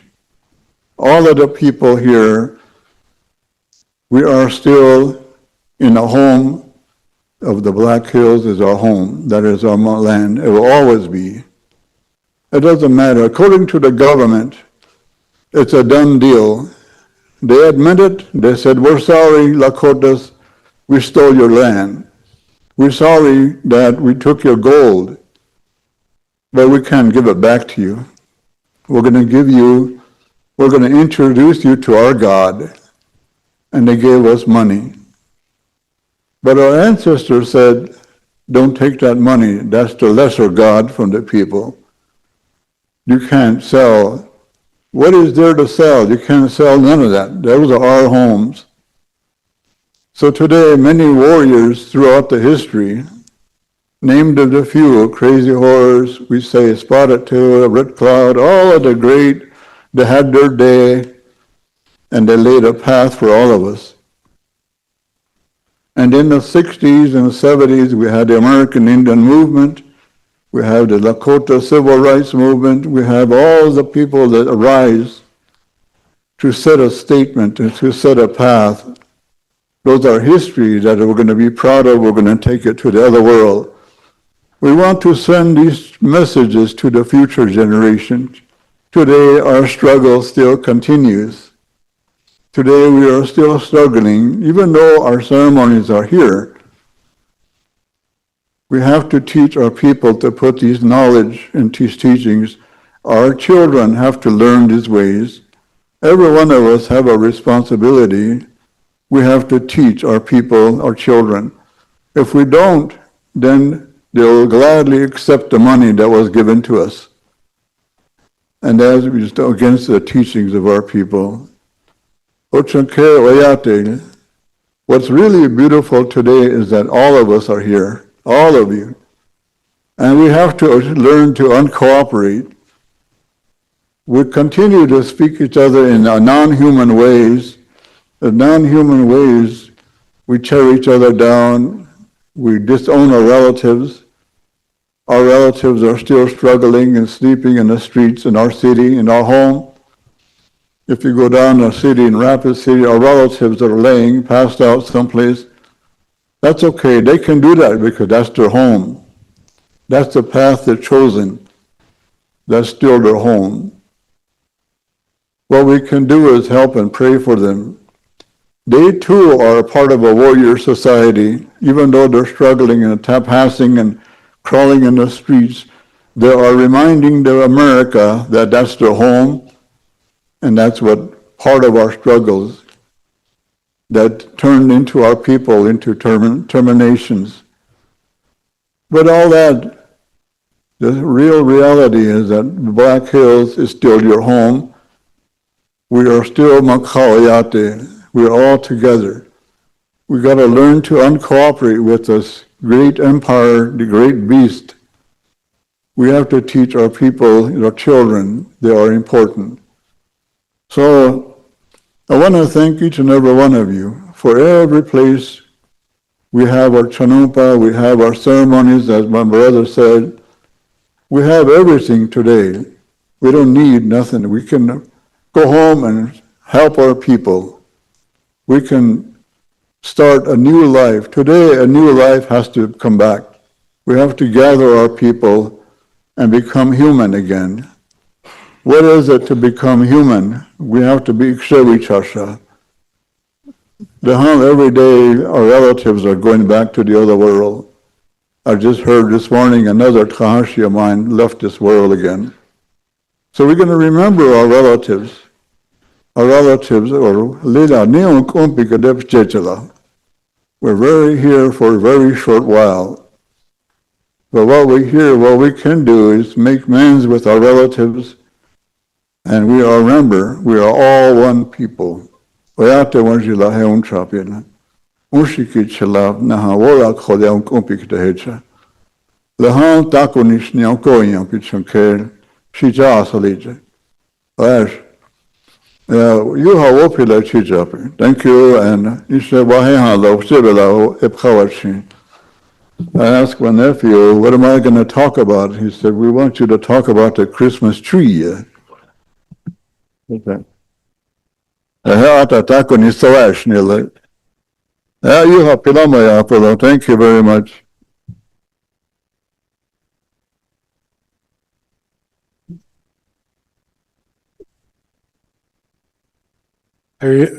That came up long ago. I remember in our communities, they would always designate, somebody's going to talk about the star, and somebody's going to talk about the Christmas tree, how it came. And one of the older ones will get and talk about it in a community. That was kind of when community was thriving. And I just wanted to kind of show, that somebody said we were supposed to live a good life and everything is supposed to be provided for us. And I seen this one movie, Friday, and it kind of brought back a little memory. The son got a box of cereal and there was no milk. So his mom said, just put water in it and it'll be okay, And I remember doing that too, putting water in there and thinking, yeah, this is pretty good, So I know some of you put water in that cereal that you got and now you don't want to admit it, but that's okay. The other thing that I've learned too is that somebody told me I was a hang around the fort. I still haven't figured that one out yet, but I do hang around the fort, but I'm not inside, so I don't get very much rations and distribution, So end result is that we need to stop that, you're hanging around the fort. We don't have a fort, so it's time to start healing. And I think one of the things that we really need to start thinking about is, he is right. Alexi, what are we going to do? How are we going to proceed? We're all decentralized, and we're scattered all over. And how do we communicate? And I remember Alexi Chubbs Francis Thunderhawk told me one time, he said, they're always asking me to teach the young people how to sing songs. And he said, every time I teach them, they end up going to the powwow and it kind of lose them and then they don't come back because we need them to sing at the honoring. So he said, I was thinking. He said, we have these recording devices. And he said, I'll sing all the songs on these recording devices and you just give it to the young people and they can learn to sing that way and we can come together and that's how we would do it. That's because we need to think like that. The intelligence of our people, how we use things. And that's how we're kind of really start to move forward. I know that when we struggle with spirituality, there's many things that we try to do, but there's not enough of us to hold and understand why we're doing it. And that's really important. I wanted to share. When I want to bring up, remember, we all have to look at Phil for being outside eating that cake, when he wasn't here. So he's going to come up and do what we're supposed to do, opening remarks, but we'll kind of let everybody speak because you guys don't want to hear us. I know you guys do. Go ahead, Bill. He's older than me. Remember that.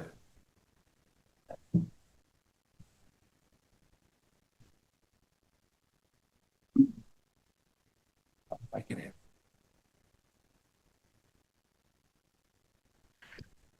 We're gonna what is it they call you? Oh, hang around for the Mish Big Indian Magani.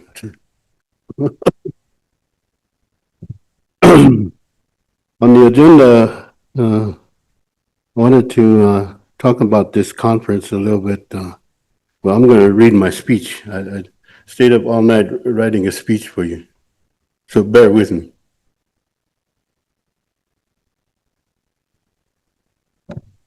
We are gathered here not to ask for permission and not to seek recognition, but to affirm who we already are. It is good that we can come together for 3 days, but we must be honest with ourselves. 3 days is not nearly enough to address all that we need to address as Oceti Sakowin. What matters is not how long we gather, but how we gather and who we listen to. The first day is dedicated to bringing our elders and treaty council leaders together so we can listen to them. Today is not about rushing to conclusions. It is about hearing what is being said, carrying it carefully, and then working together to come up with solutions rooted in our ways. One of the most important Lakota protocols is consulting with our elders. Our elders have lived through the 4 life cycles and the Lakota rites of passage, infancy, youth, adulthood, and elderhood. Each stage carries responsibilities and teachings. By the time a person reaches elderhood, they have accumulated knowledge that does not come from books or policy papers, but from lived experience. They know something because they have endured. They know something because they have survived. They know something because they have carried this nation through hard times. Listening to our elders is not a ceremonial courtesy, it is governance. It is how we avoid repeating mistakes. It is how we ground solutions in wisdom, and it is how we move forward in a good way. Inherent sovereignty is not something granted by the United States. It is not given by Congress, courts, or constitutions. Inherent sovereignty exists because the Oceti Sakowin existed as free, independent, self-governing nations long before Europeans ever set foot on Turtle Island. We had our own ways, our own laws, our own governance, our own economies, our own diplomacy, our own science, and our own responsibilities. Treaties did not create our sovereignty. Treaties recognized it. That truth has never changed. Before 1492, the Oceti Sakowin lived in balance with Unchimaka. Our movements followed the stars, the seasons, the water, and the Tatranka Oyate. We were not poor people. We were wealthy in food and kinship, ceremony, and meaning. Wolakota guided our way of life, peace, balance, and the right relationship with all living relatives. The answers we seek today, food security, climate resilience, healthy communities, are not new ideas. They are teachings we already carry. The violence that followed did not begin by accident. It was justified through the doctrine through doctrines, the doctrine of discovery which is the doctrine of domination, which declared indigenous peoples less than human and our lands available for conquest. These ideas became embedded in U.S. law and policy. They justified genocide, land theft, forced removal, and the destruction of indigenous economies. Understanding this is not about dwelling in the past. It explains the systems we are still living under today. The United States entered treaties with the Oceti Sakowin because it could not defeat us militarily. The Fort Laramie Treaties of 1851 and 1868 recognize our territory and our sovereignty, but we must speak honestly. Not all bands were present. Our grandfathers were threatened with annihilation if they did not sign, and while the U.S. was waging war against our people, it slaughtered over 200 million of our relatives, the Tatankoyate, in a deliberate effort to starve us into submission. Yet we survived, and because we survived, the treaties still stand. When warfare failed, policy took its place. The doctrine of plenary power claims that Congress has absolute authority over indigenous nations. This doctrine is not legitimate. It is a modern form of political slavery. It denies self-determination, overrides treaties, and reduces sovereign nations to dependence. No other nations on earth are subjected to this system. The Dawes Act of 1877 dismantled the Oceti Sakowin land base and imposed blood quantum, a concept foreign to our kinship systems. Blood quantum was designed to erase us mathematically over time, but we are still here. We must correct the historical record. We are not Sioux, we are not Indian, we are not Native American, we are not First Nations or First Peoples. To say first implies we came from somewhere else. We did not. We have always been here. This is Turtle Island. The Washichu came from Europe and brought false narratives, including the Bering Strait theory, to question our existence. But we know who we are. We know where we came from, and we know where we are going. This year's theme is listening to the chiefs. This also means listening to the voices of old treaty elders. Those grandfathers and grandmothers who carried this work when it was dangerous, when it was lonely, when the pressure to give up was constant. Many of those elders are not with us here today, but their work did not end with their passing. It lives in us. It is now our responsibility to carry it forward. Our treaty grandfathers understood clearly what was happening when the Indian Reorganization Act governments were imposed on our people. They did not agree with those systems. They knew that IRA governments were designed by the Washichu not to strengthen us, but to replace our original governance. They knew these constitutions were tools of colonization meant to move us away from our Lakota way of life and onto a path where over time we would erase ourselves. They warned us that imposed constitutions will divide us into factions, into political camps, into competing interests, instead of holding us together through the kinship and responsibility. Those elders were not anti-organization, they were anti-colonization. They understood that real governance comes from people, the people. This year's theme is listening to the chiefs.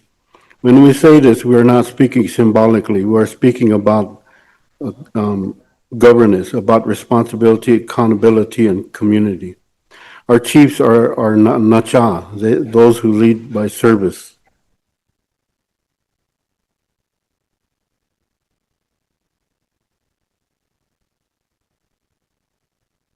And sacrifice. They are Ithacha, chosen to carry specific responsibilities for the people.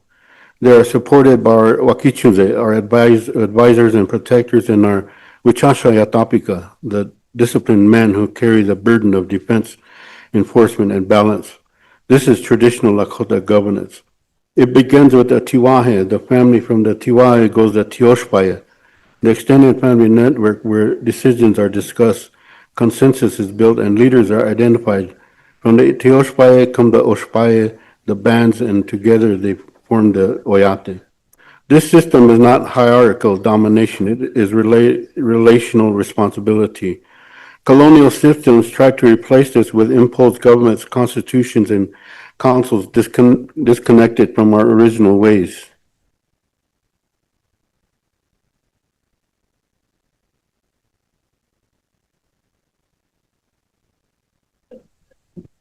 But our governance did not disappear. It went quiet. Now it is being remembered. If we are serious about moving forward as Oceti Sakowin, this work cannot remain abstract or centralized. To move forward, each Tioshpai must select a Nacha, someone trusted to speak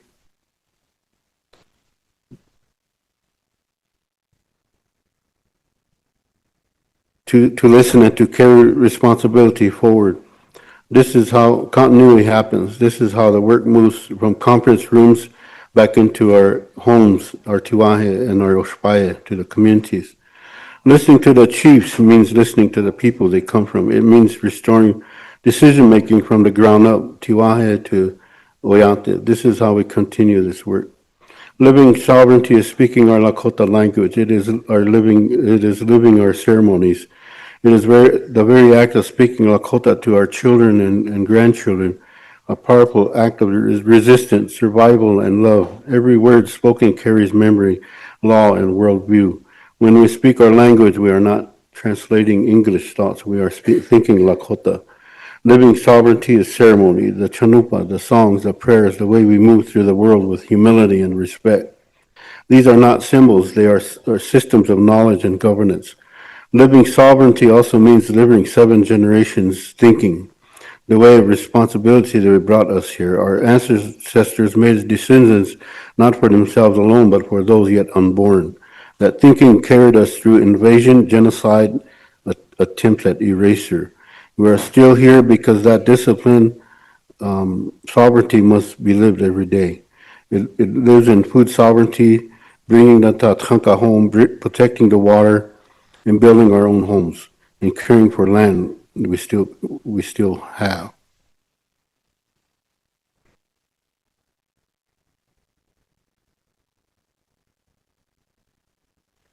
We honor our ancestors, we protect our grandchildren, and we create a path forward. I ask my relatives for forgiveness. We will engage IRA tribal governments to carry Oceti Sakowin bills to Congress, not as surrender, but as strategy. We have three efforts to start this process.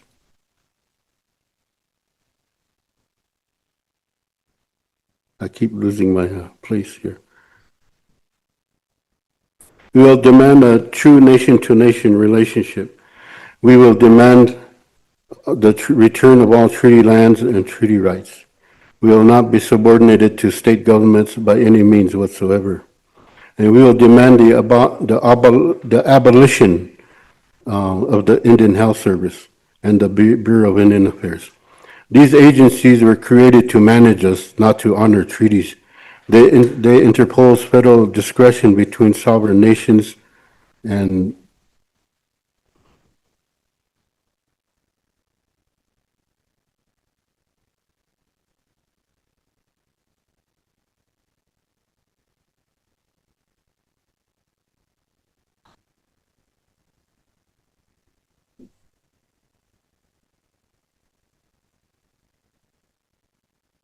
these agencies were created to manage us, not to honor treaties. They interpose federal discretion between sovereign nations and binding obligations.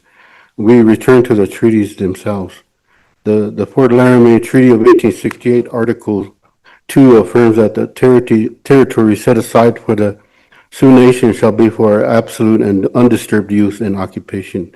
It further provides that no person shall be permitted to pass over, settle upon, or reside in that territory without our consent.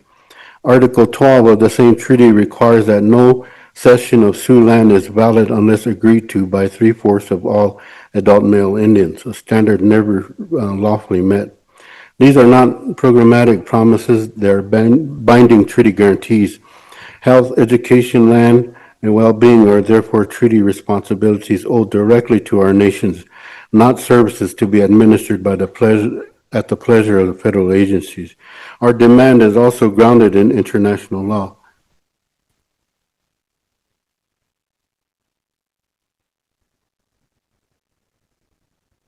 Under the Vienna Convention on the Law of Treaties, treaties must be performed in good faith. Unilateral modification or domestic law cannot be used to justify non-performance. The United Nations Charter and UN General Assembly Resolution 1514 condemn colonial domination and requires its end in all forms. The UN Declaration of Rights of Indigenous People affirms our right to self-determination, to maintain our institution, and to redress for lands and resources taken without consent. Under international law, conquest does not confer a lawful title. An unjust war creates a duty of restoration and reparations. Accordingly, we will demand restoration and reparations not as charity, but as justice. Our Lakota way of life and economies, ongoing genocide carried through policy, poverty, environmental harm, systematic treaty violations, the destructions caused by extractive industries. We must also be clear-eyed about timing. In 2028, there is an anticipated shift in the U.S. Congress away from MAGA Republican control and toward a return to Democratic leadership. This creates a limited legislative window. We have until then to move our legislation forward with all discipline and unity. What you see in the back of the conference program are not abstract ideas, they are concrete tools. Three efforts that can change the way of life as we know it. First is a Tribal Banking Act. This act would allow tribal nations to charter and regulate their own banks. This recommendations come from the treaty councils and from those of us committed to enforcing the treaties, because economic sovereignty is inseparable from political sovereignty. Control over capital, credit, and investment is essential if we are to rebuild Lakota economies on our own terms. Second is the Tatanka Restoration Act. This effort would help return bison to our reservation lands and restore the Tatanka Oyate to their rightful place with our people. The Tatanka is not livestock. The Tatanka is our relative. Restoring the buffalo advances food sovereignty, climate repair, grassland and soil health, and our economy. Over time, Tatanka can replace dependency on beef cattle systems imposed on our lands and return us to food systems aligned with our way of life. Third is the Lakota Language Rescue Act. We are beyond language revitalization and preservation. We're now in a time of rescue. The Lakota language carries law, ceremony, science, and worldview. When a language disappears, a way of thinking disappears with it. A Language Rescue Act will support immersion, intergenerational transmission, Ospaya-based speakers, and the conditions necessary for Lakota to be spoken in homes, ceremony, and governance, not only in classrooms. Together, these three efforts, banking, Tatanka restoration, and language rescue, form a foundation for a renewed Lakota way of life, grounded in treaty rights, responsibility to Unchimaka, and accountability to future generations. At the same time, we must speak honestly about the condition colonization creates. Stockholm Syndrome occurs when a people held under domination begin to identify with the power that controls them. Under the doctrine of federal plenary power, a system of political slavery, this condition is not accident, it is produced. It teaches dependency, it normalizes subordination, it convinces us to defend the very structures that confine us. Recognize this is not an accusation against our people, it is an act of healing. Clarity of mind is part of our sovereignty. To move forward, we must free ourselves not only from external control, but from the internalized effects of colonial domination. Preta Winichia Inc. exists to support this work, to bring back the fire back to the people, to support treaty councils and traditional governance, and to carry Oceti Sakowin priorities into spaces where decisions are being made without us. The QR codes in the conference program are tools for action. Use them, share them, carry this work forward. And in closing, this is not resistance, this is continuation. We know who we are, we know where we came from, and we know where we are going. Wolakota lives, the Oceti Sakowin lives. Wopira Tanka, Mitakwe Oyasi.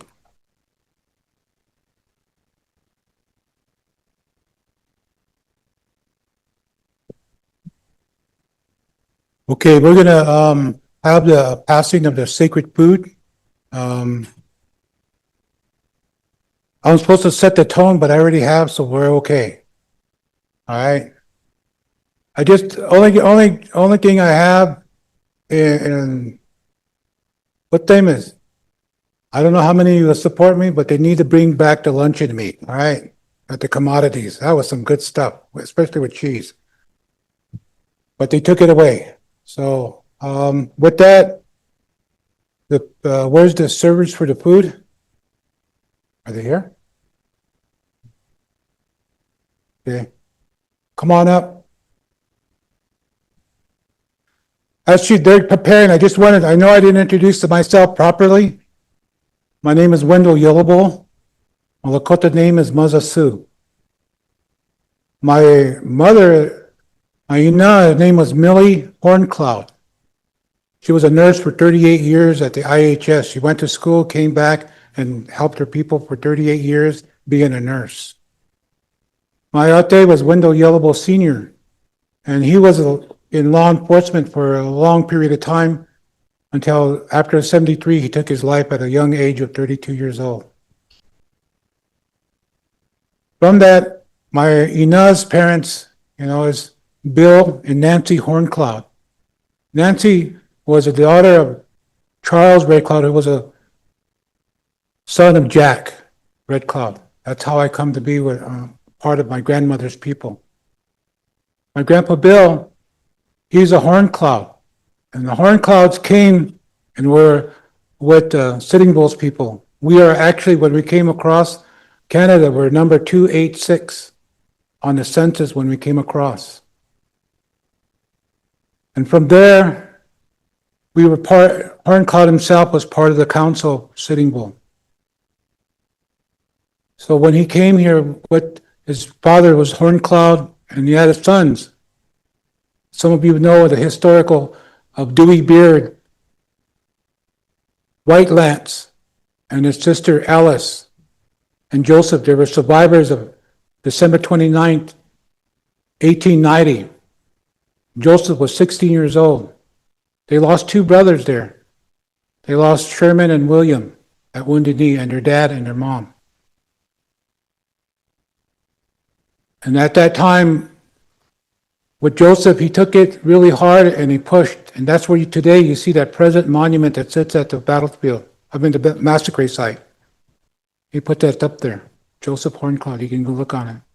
And his great peacemaker was his dad Hornclaw. I know that everything, when it comes to Wounded Knee, and that's the part that Joseph was there. He wrote it out because one thing that he had, and this is the most important part of that process, was he went to school. He learned to read and write. And so when it was time for him to provide the testimony, he wrote it in their language and explained what happened to them. And at that same time, McGillicuddy, or McLaughlin was his name, tried to destroy by saying that because of his limited ability to learn the language, he tried to discredit his testimony. And those are the things that those individuals faced during that time, trying to bring that back. And it's really a hard, they set the path. Those are my grandpa Horncloud, and my grandma Nancy was Charles Red Cloud, and her mom was named Laura Black Bear. Laura Black Bear had 4 sisters who married Calvary. She was the only one that married within my grandpa Charlie. The end result of that, from that, the brothers, Jack, James, Makashi, Jim, Charles, Louise, there were quite a few of them. That's where we get a really large group. As an Itachian, as just being participated as a pipekeeper, I had to know how much of our community. We have 700 members in our community alone. That's a lot of relatives. I have one family of one has 164 of one family. So when we talk about family, and that's the really important part, that when we feel the tremendous amount of things that occurred, we experience a lot of the negativity that comes. But one of the things from our teaching was that we learned to be patient and humble and forgive. And that's what we were trying to portray today, and we need to forgive each other because we weren't born at that time when things were taking place. We need to rebuild our nation. And that's really important. And we continue to utilize the individuals in the past of that time to create and organize and not acknowledge each other. End result is that we're going to still remain in a negative pole against each other. And so when somebody said when we need to find a way of solution, I think the first thing we need to do is acknowledge all the Teoshpais that took place, all the treaty signers. There's 146 from the Lakota Nation that signed the peace agreement. All their names on there. We haven't even acknowledged them. We didn't even say their names. And I was just talking to Phil. We need to start doing that so that the families that were there, and remember the sacrifices that they had to make. They were great warriors. They counted many coups. They stood up for their people. But when they started to think about how their families are being killed, they had to make a decision. And we are survivors of that. They chose not to fight anymore. My definition of the peace agreement of all was, you leave us alone and we'll leave you alone. And that's what we should be, that's the principle we should stand on to rebuild our nation. There's 2 concepts to this. One is the spiritual part, and one is the governance. The governance is what we were trying to assemble, and that's the part we're struggling with. My Tahashi over here, one year when he was the president, he's the reason why I can't work for tribal government. Harold. And so, Henry, they won't hire me anymore after Harold. But the point of this is, the presentation when Clinton came, that was the theme. The spiritual and the governance coming together to work hand to hand to rebuild a nation. That was the principle, the guiding force.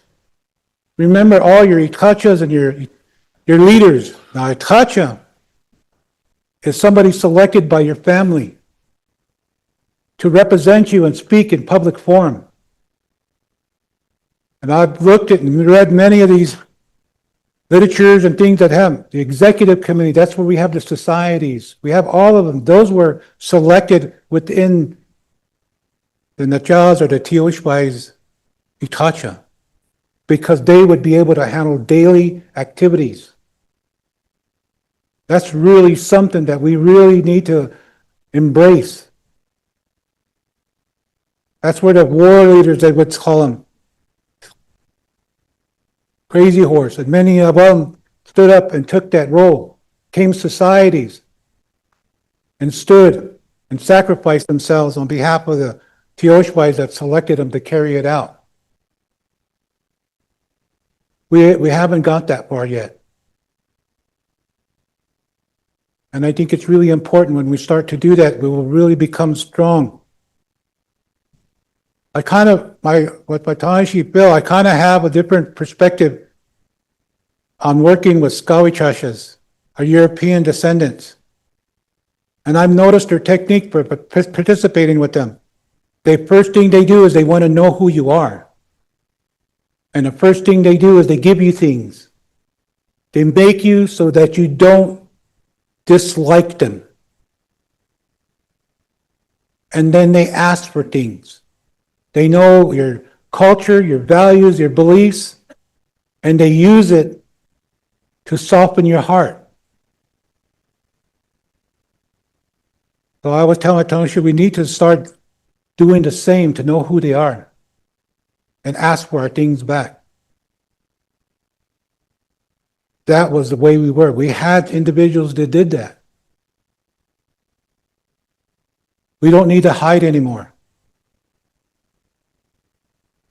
We need to step up and start getting things that we need. Use their word. We all speak.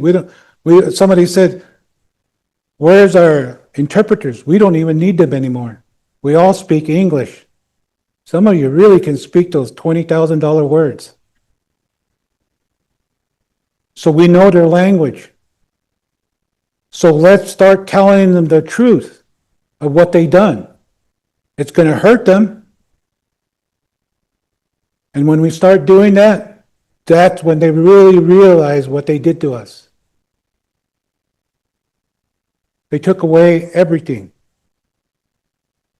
That's why I told my Lakshitas, talk about the Christmas tree. How Santa Claus became among the Lakotas. Those are those conditioning. I bet some of you can even sing Jingle Bells right off the bat. You know? It's really interesting to see these. And so I think what we need to do is we need to start reorganizing and remember that we are decentralized. So we need to figure out a way to communicate with each other. And we have. We have Zoom. That's where our young people will come in. They will learn to link us together. I give you an example of that. I had a cellular phone. One day I woke up, it was all in Spanish. My youngest daughter turned the language and put it all in Spanish and gave it back to me. I didn't even know how to put it back. Man, that was a tough thing to do. And that was just her own way of doing things to me. She would put it in Spanish, so here I am trying to turn it on, trying to figure out the technology is there. Our children can learn 5 or 6 languages by using the internet services. They can speak German, French, Japanese, in our own language. They know they can do a lot. We can just open our minds and learn a lot. Just think about it. If we had our young children who could speak Japanese, what does that do for our economic growth? They can go over there and speak on our behalf to do trade. If they spoke Spanish, they could go down there and represent us and speak about trade. They can go to other countries and speak about trade in a way that we can get things, their natural needs needed. Just think about that. Our young have so much pressure on their shoulders that the end result is that it's tremendous for them. And I think that's the theme that we were trying to, you touch us. It's time to encourage your families to start coming together. It's time to tell them to stand as one and work together. We don't. The 7th generation is our last, I would say. I'm actually the last of my kind. I'm the only one that could understand Lakota and to speak English. Once I forget and I start moving the other way, we'll be leaving that up to the Lakota instructors at the school. And that's the most important part. We need to logically think about that. Our children are in school for 40 hours a week. We need to look at it logically. How can we teach our kids when we're thinking about basic needs for the household at the same time our educational system has our children for 40 hours a week? You guys got to remember that. I bet some of you know that conditioning tool that you, Red Rovers, those are conditioning tools. Those are mental conditioning tools. Run back and forth, sit still. You get out of hand, well, we use the ruler on you. Those are conditioning tools. Those are really something that we experience, and that's what we talk about. So I leave you with that. I'm waiting for I'm calling him up. I want to be the last of the hang around the ports. I just want you guys to know that, all right? No more hang around the ports. I'll be the last one when I make my journey. Please don't use it on anybody else. Don't use all the things to tear each other down.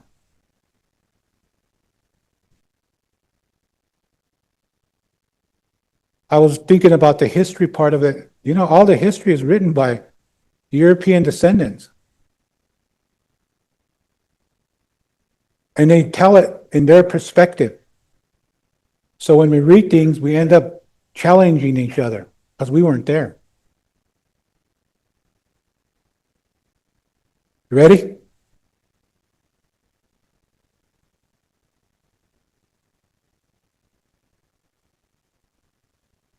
I also want to let you know on a little secret. When I went to school, I smelled like bacon and wood stove. All right? So I didn't have anything. So I smelled like bacon and wood stove, and then I hauled water, I chopped wood, and I like ice cream and popsicles in the winter because that's the only time it's stored, in Jell-O. I could make it in a tin. So I'm not this hang around the port wasn't that too civilized, all right? So you think about it. My kids would always wonder why I would eat popsicles while the snow was going and I'm sitting there enjoying it. I said, it's because it lasts long.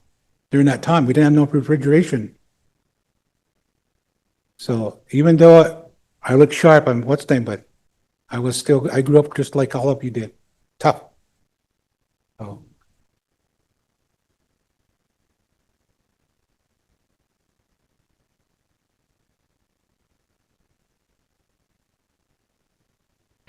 We're going to let you go among the people to sing. Read this song.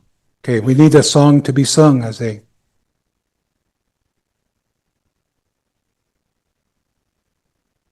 Or you want them to come up? It'll be easier for them to come up.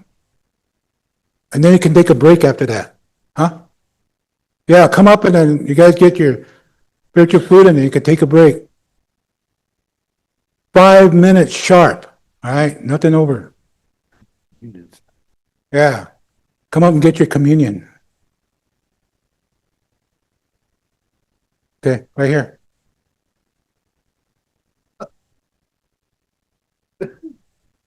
All right, let's, okay, ready? Aho.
All right, we gotta start coming up.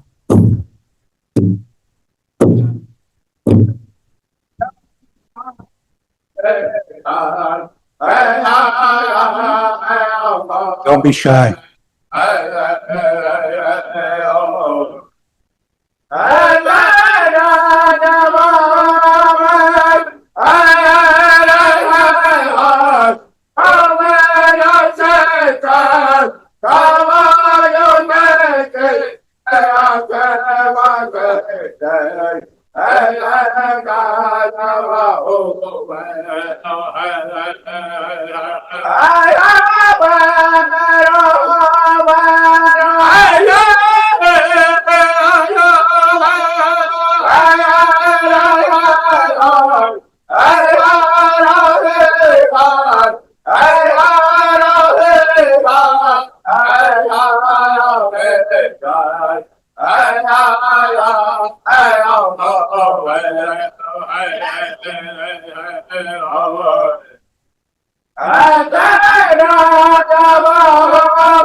Adam, could you move those chairs? That's supposed to be a health screening booth right there. And we can move those chairs somewhere, to the side somewhere. If somebody wants to help Adam. We're blocking off our CHR worker.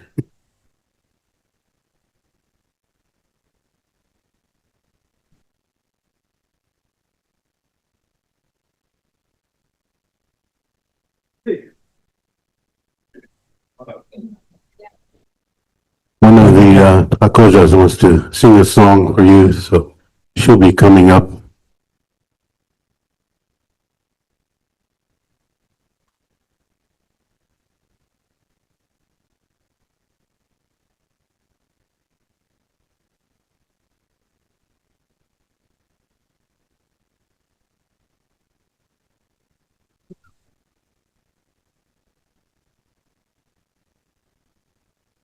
Okay, I have a song sung.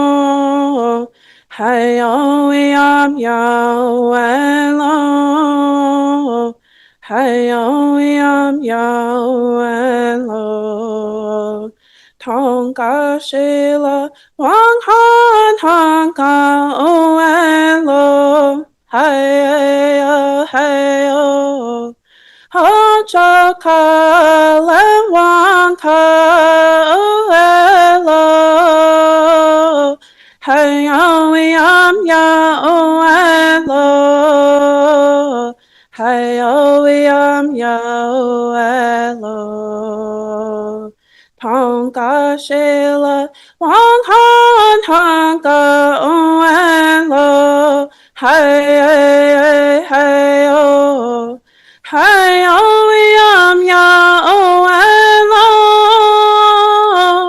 Hey O Yam Ya O En Lo Hey O Yam Ya O En Lo Tonka Shila Wang Han Han Ka O En Lo Hey Hey O Ho Cho Ka Le Wang Ka O En Lo Hey O Yam Ya O En Lo Hey O Yam Ya O En Lo Tonka Shila Wang Han Han Ka O En Lo Hey Hey O Makbiyata Heta Hayana Hey Nay Makbiyata Heta Hayana Hey Nay Heta Ha Heta Wa Yo Yana Hey Nay Makbiyata heta haiyana haine. Heta ha heta wayoiana haine yoe.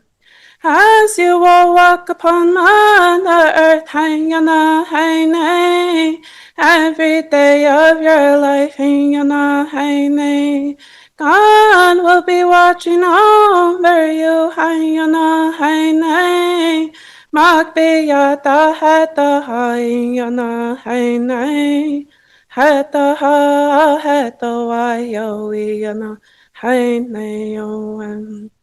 Makbiyata heta hayana haine. Makbiyata heta hayana haine. Heta ha heta wayo yana haine. Makbiyata heta hayana haine. Heta ha heta wayo yana haine yoem.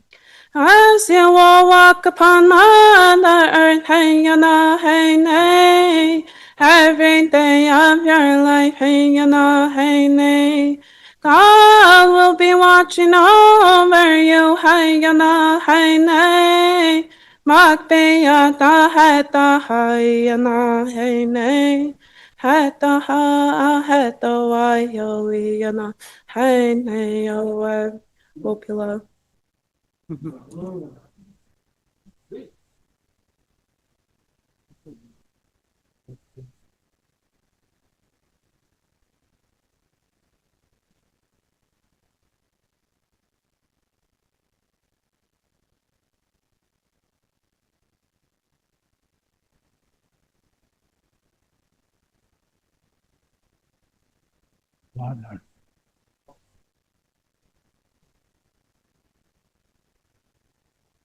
We're gonna start all the treaty councils. We're gonna start with you. The first one will be on a treaty council, will be Sichango Lakota Treaty Council, will be Claude Tuel. After that will be Oyati Topa Treaty Council. Manny, Ironhawk, Harry Little Thunder, and Ivan Looking Horse.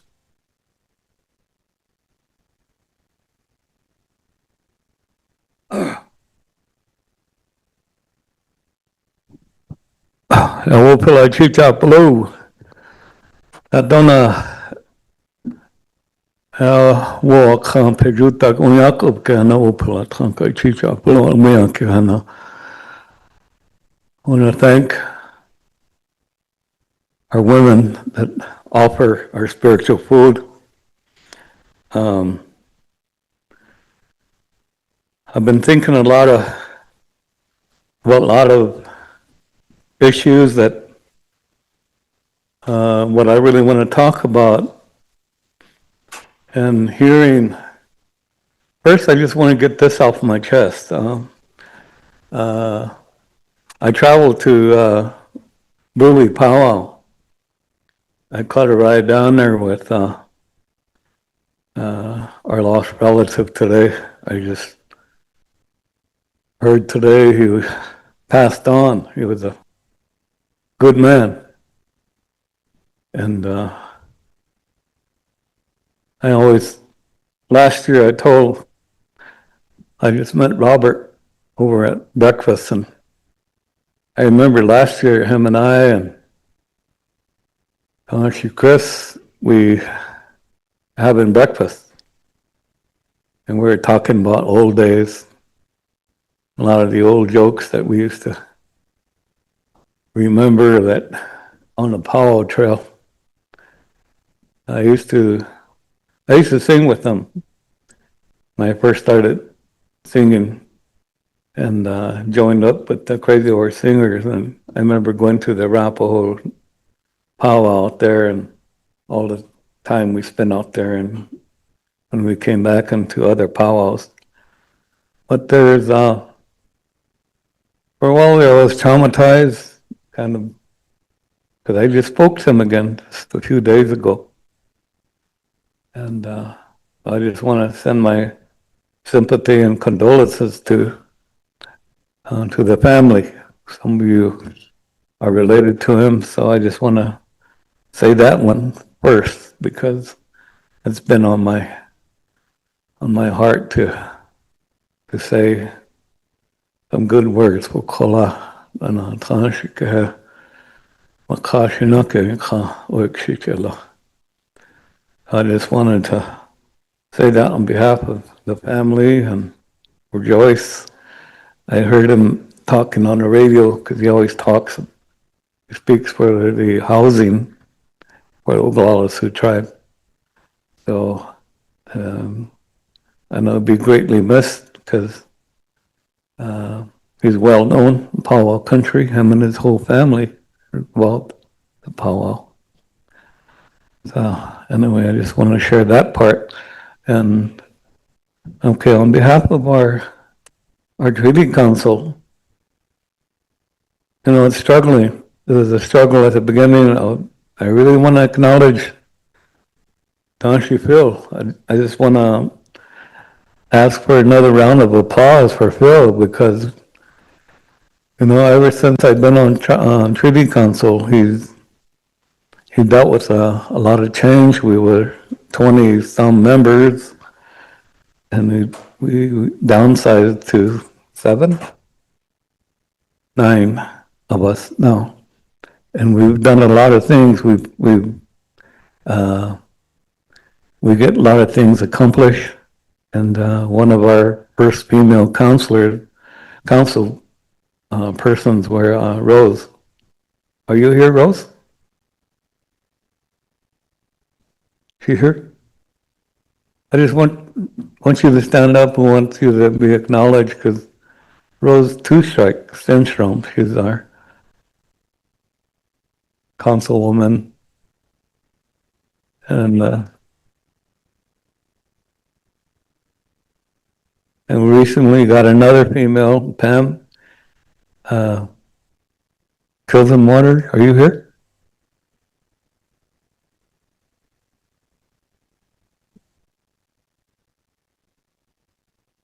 Pam, if you could stand up and be acknowledged. Not here?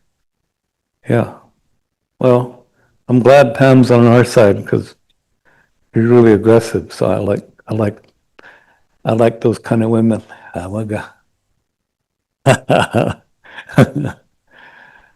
Yeah.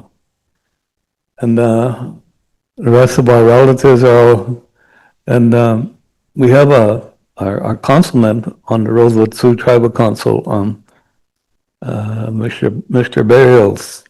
Are you here? Is that Brandon? Huh? Alvin Bear Hills.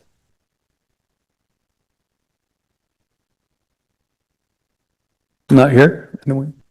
Oh, he's on our tribal council. So again, working with tribal council and having a representative there. We have our poor vice president, Nick Elk looks back. Tanisha, could you stand up? Everybody. All right, Nick.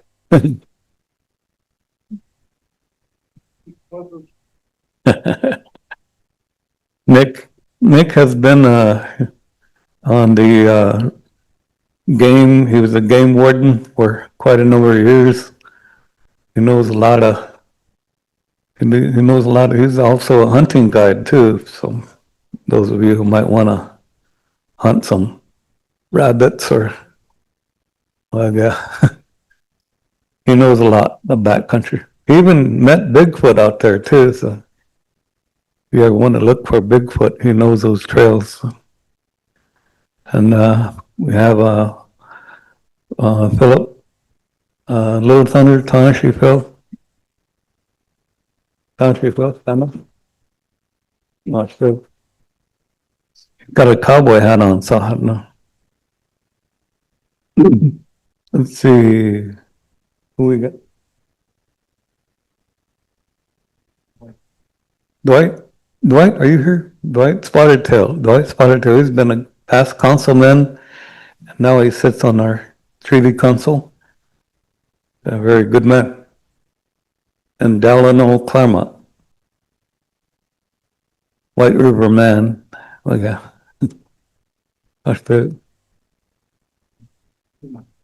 And Fremont Fellis up here. He's our elder. He's been on. I learned a lot from Fremont. He's been on treaty for many years. I have a lot of respect for him, and still being with us, listening to my elder. So I'm really proud to sit with our treaty council from Rosebud. The other thing that was brought to our attention is that at one time the Two Kettle Band is down by our White River community, and so some of us may have some blood from that band, the Two Kettle Band. So and I just want to share that part, and then the other ones are some of the struggles that we have, and thankful for some of the treaty laws that we have on. We hope to get, I think some of you may have seen what Phil has put out, the 3 laws that he just spoke about today. And we want the people involved in making decisions for the future of our young people. We need to be aggressively active in addressing some of the things that are, actually that are killing our people. It really sends a very dim look at the future. Why a lot of our young people are very living a life of depression. And we don't want that. We don't want that. I'm always an advocate for wellness and healing, and working with our people in that area to let go of that addiction so that our children can live and our grandchildren. I have a 5-year-old Takoja, and he comes back from school. He says, "Grandpa," when I see him and I hug him, really makes me happy, because a lot of us in our age where our energy is going lower and lower. So when these Makanja bring this gift of life back to the houses and the homes with that joy, I told my daughter, sometimes you really akishas, I think, so it makes me feel good. I said, that's the elk spirit. I'm really happy that my grandchild could be happy. And then his older brother, I gave him a Lakota name of one of our ancestors that welcomed our people into this world from over here, from the womb of our Black Hills. Well, Black Hills, this is our Wakan womb right here.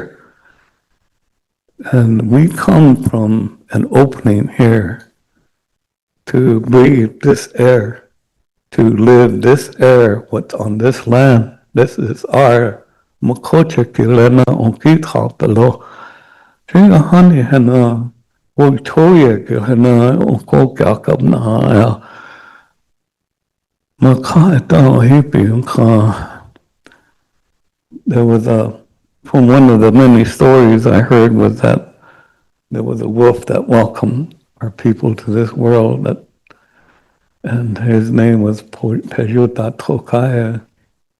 And I remember, so there's a lot of conflicting stories I heard, but in my family, it's sad. It's really sad, because I'm the oldest. Hechakanupa. I'm the oldest, and a lot of our relatives, our male relatives, all left this world and through the use of alcohol. And so I'm trying to change that. I'm trying to encourage the male energy of our family to get strong and to be So I named my oldest grandson. He came into our family of sobriety. There's no drink, drugs, and alcohol. And so I call him First Medicine because he's come growing up in a sober family. And I'm really appreciative of that and how my daughter follows with a lot of things that helps me with my age and some of the discomforts we have because a lot of times as elders we always feel that young people aren't listening. They're not listening. There's a lot of frustration and stress that we carry. And sometimes I get stressed out. My daughter always, she's my little coach. She says, "Let it go, Dad, let it go." Because it is really stressful. Some of these things we see and hear, and then a little while later, we hear something happens that's really sad. So anyway, I think about our people, Oceti Sakowin, and there's one of the wahukuka that I give to our council and whomever. I talk about Chisab Naji. There's the wahukiza that we follow. Wahukiza kehewa kaelo. You make a decision for 4 years, you follow that staff. It's just like Sundance, 4 years. No matter what happens, you stand by that person or that staff. When I chose to stand with Phil, I know a lot of stuff were going to come towards us. And I talk about that, the good, the bad, and ugly. We have to stand together, no matter what. Somebody says something. And there's always that negative energy always coming in. Why? Even at Sundances, why there's a lot of people, a lot of Sundances, they smudge a lot. Because your energy shifts that fast. As soon as you see someone you don't like, your energy shifts real quick. And so it's not healthy, it's not good. So I come with my kola. Kola wahani, 1974, kola wakshi umani heha. And I carry him in my pocket today. And he's my guardian, my helper. And we are all human beings, and we get weak. We get weak when we experience the traumas that we see and hear and feel.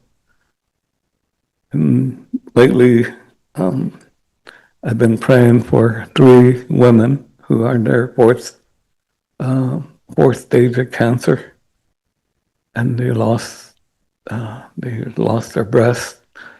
So, helping the family overcome that, and believing in prayer and working with the living. And today I stress the importance of those chanupas that are coming back. I don't want them burned. No burning of chanupas. Chanupas they're for the living. My uncle, my mom's brother, is on fire. That's my mom's brother. I grew up with these ways. We no, yeah. Unchishi wa ho ija tehe wuptaka tachungshi. Buffalo Hardships. My grandma is the daughter of Buffalo Hardships. And it's good to hear Tanashi Dicky say good words to help us understand this word of life. So I grew up with these ceremonies. My dad, and all the things that he showed me and I heard from the grandpas and grandmas. it's really important that we create this unity. It's really important that this law is a binding law. It's a contract that they signed with us called treaty. And we know, I stand behind it 100% because our elders believe in this. They're their first treaty council that are the treaty signers. So I believe in that because I know in a court of law, and I'm really looking forward for us to go to court because I know and I pray that things are going to come our way. Because these little ones, like the bad man clause, there's been relatives winning in the court now, today. So I know one was happened in Lower Brook. A mother lost her son because a white policeman came onto tribal land and arrested her son because he was drunk and raising Cain. But he openly beat him with a baton and threw him in the back of a police car and took him to Chamberlain jail and threw him in a drunk tank. And the next morning they checked on him and he was dead. The mother really felt bad about it and tried to go to state court. But they said that it happened on Indian land, so they had no jurisdiction. They tried to take him on tribal court, but they said, no, can't, he's a white man.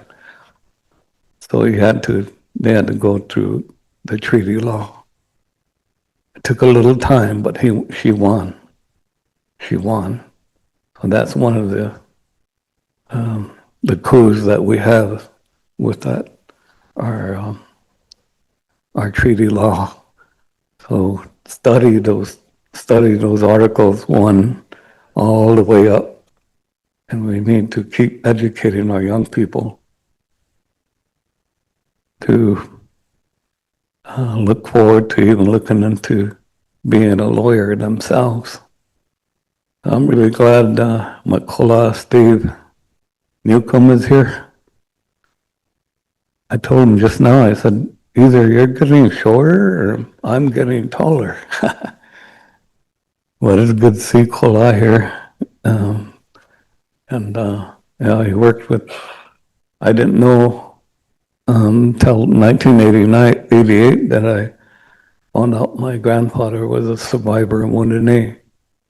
How he ran away with one of his sisters.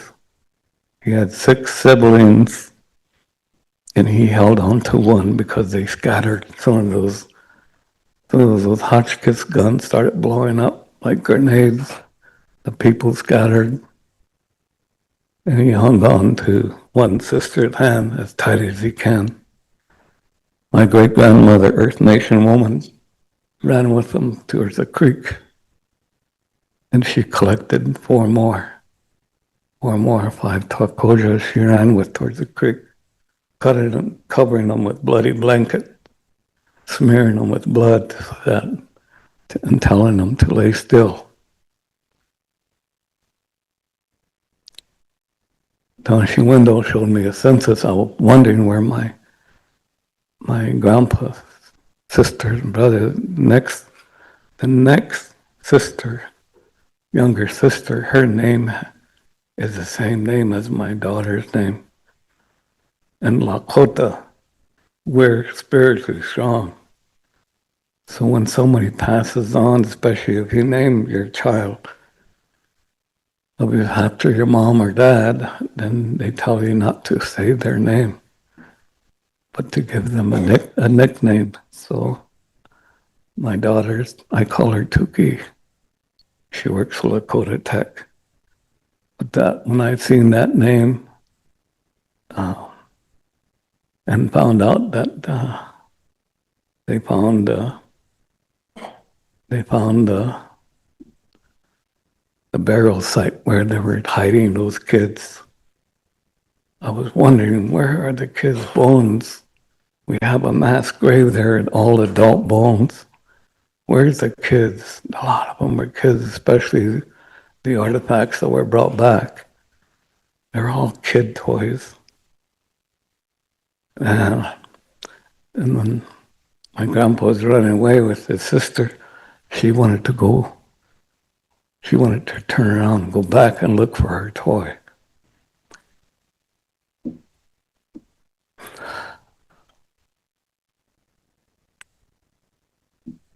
So when they brought those artifacts back and they took them to Porcupine Gym, they put a half circle of those crates. I sat there. I know our relatives are still crying.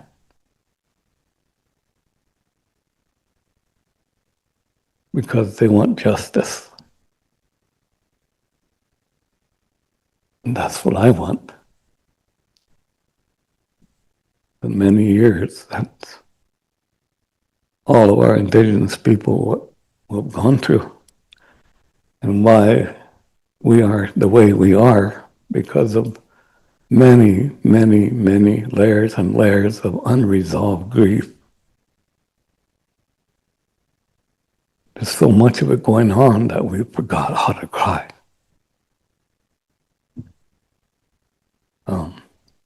Before I retired, I was a counselor working with a lot of relatives in boarding schools. And the things they tell what's going on in our communities. But these are things that we need to address to have healthy relatives, healthy young ones growing up, have a positive outlook towards the future. We want them to be great leaders, bring back that pride, bring back that pride and honor. Pride and honor. Shall we chocha kilana yahane? We choya hana hoija hana pejuta ki hana yohab. Every happiness, sadness, there's a ceremony that goes with it to help you with your health. And not to see and hear so much trauma that's affecting our people. So these are things I say as a hakakalawana, elmija, hakakalawa, awa aiha wahilo. And I feel very concerned for some of the things that this past summer at Lower Brule, there was 2 boys that got shot over a vape.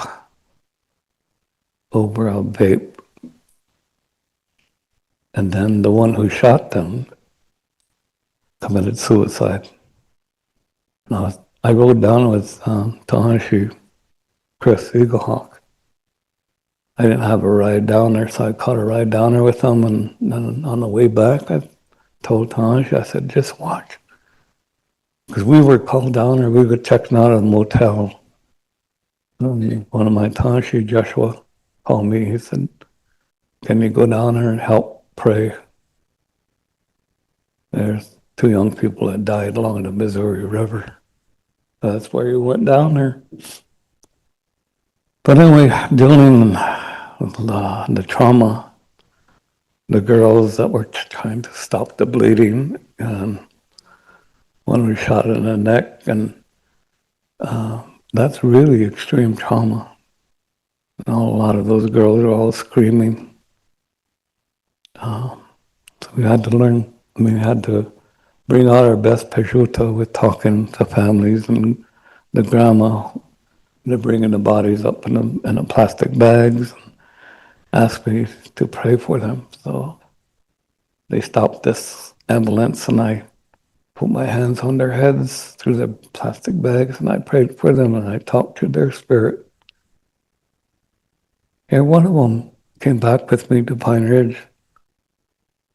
When I got back, my daughter said, are you hungry? I said, yeah, let's go to Taco John's. So we went to Taco John's and then went on to the grocery store. And while I was there, this tall young guy with short hair came standing at the front of the car. his right arm on the bend. And I remembered what I just saw and what I felt. So I broke half of my taco off and put some potato olays on there, and I prayed with it. I opened the door and I offered it to those young ones going on to the spirit world. And I knew it was a spirit because there's a woman that came out carrying groceries. She walked right through him. It opened up my eyes even more to be aware of the nari that both Tashi, Rick, and Rick, Tashi, Dicky talked about, the spirit inside of our body. The acknowledgement of our spiritual energy, how we live in this world. And this water, this land, even the air that we breathe. Very concerned what's going on up here. All the drilling. The animal nation is suffering too. Oh, these are the awarenesses we go through and things we deal with on the treaty, because we are a group of people that are still hanging on to what came to us, what was brought to this world. In closing, I just want to, I wake up sometimes late at night and I go through YouTube and there was a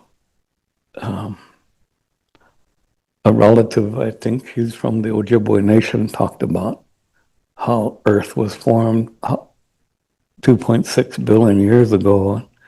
This rock, this piece of rock came and bounced off the Earth and later on became the moon.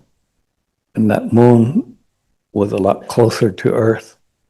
But they're saying that this moon is pulling further and further away. But that piece of rock, what it did, it brought water. It brought water. And then from water came life.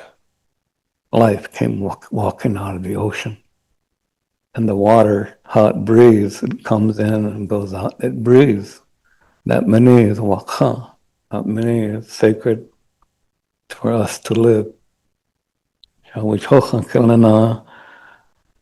hang on to these wolves that the Creator has given us to understand this way of prayer. We've got this powerful system how we connect with Mother Earth, our land, our water, even the clouds and the four directions, and how we are always reminded when we're sad or happy, we pray for each other. So, and then we they're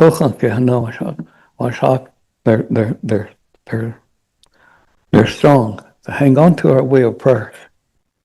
And I thank you again. So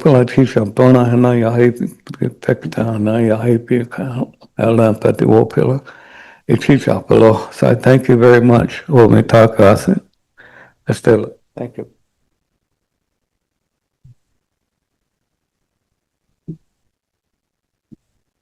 Okay, Oyate Topa Treaty Council.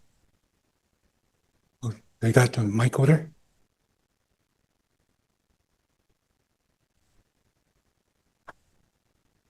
The mic is yours. Yeah.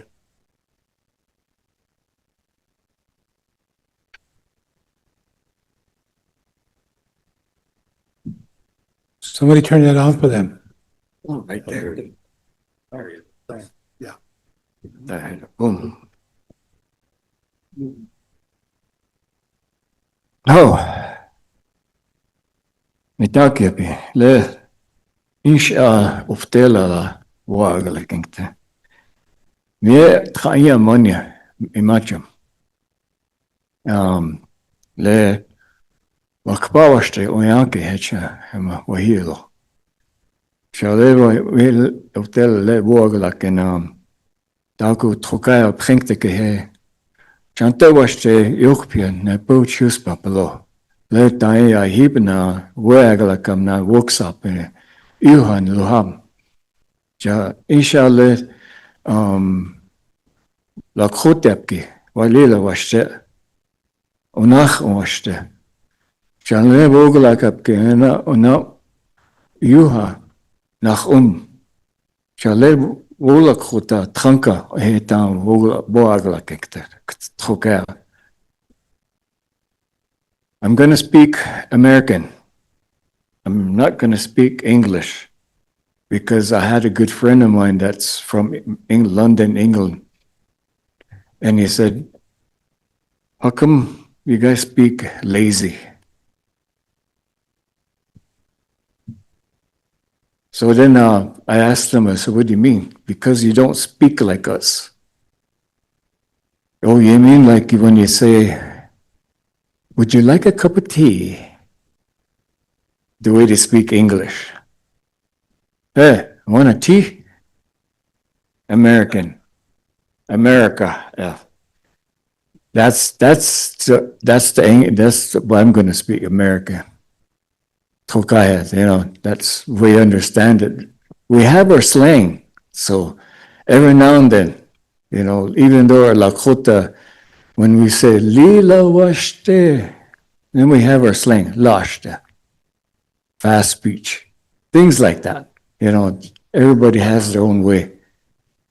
My name is Harry Little Thunder. I'm representing one of the members of the Oyate Topa Treaty Council on Wakpawashte Oyanka, the Cheyenne River Sioux tribe. I'm very happy to be here to give you a short report, and I'll try to spend really short time on it because there's Manny and Ivan that's also here that's going to be talking too. But also like to say thank you to that young lady singing a prayer song. Is very special. I'd like to say Wopila for her efforts of singing. My daughter also does singing, so I really like to listen to young people sing. So I like to say Wopila Tranka to that young lady. I'm going to spend 3 items. I'm trying to stay close to treaty. First one's a Lakota language, and that's going to be short. Try to spend 2 minutes on it. Lakota, I taught Lakota in elementary. And after we were forcibly retired for something that we didn't do,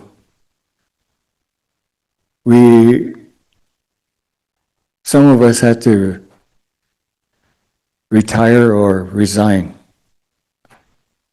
So I just went and had retired because if you take that option of keep working there, you get terminated. That's what we went through. So over the years, when I was retiring, I always tell people, don't retire. It's really tough staying home, not doing nothing, but then I went back I thought about something and I said, I'm going to teach my Trakosha's Lakota language.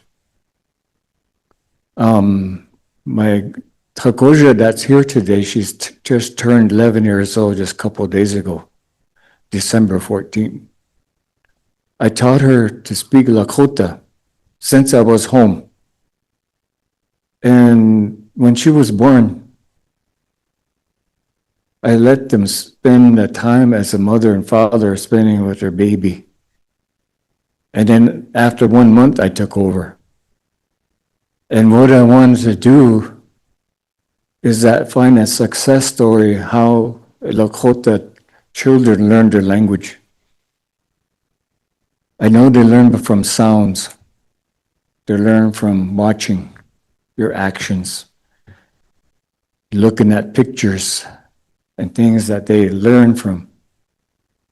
But what I did was with my Trakosha, I said the easiest word, Lala. And I spent the whole time after 1 month old, I said Lala. And I could pick her up and I sit with her and I say Lala. And then one day when she was 3 months old, my son came over and he said, Dad, come over, I'm going to let you hear something. So I got up and went into the bedroom where Hakoja was laying in. And my son started to record. And he said, who's that? And my 3 months old Hakoja looked up and saw me standing there. She said, Lala. At 3 months. That's my success story there. But thinking about it, we're supposed to speak to our Hakojas and children in the womb. The mother speaks to the child in the womb. That's where it starts. And so that's where I was telling my in-laws that are having babies, I said, say words in Lakota. Wogalakayo. And so I just wanted to bring that up, and I just stayed home and did that. And I thought I'd still doing my job today. And I won't stop at all. I'll just keep going. Number two, the second point I want to speak is a little bit on the treaty side, because we have to stay on that subject. I hear stories about our Black Hills, it's ours. And we say that is true in all ways. But if you look at it, we've been having a hard time maintaining treaty success stories. Out versus the United States is one of them. And there was another one, again, just, it was a Rap City Journal a few years ago, I was reading about it. But it should be like that all the time, the bad man clause. And I tried using that back in 2013 with my Chabacon court.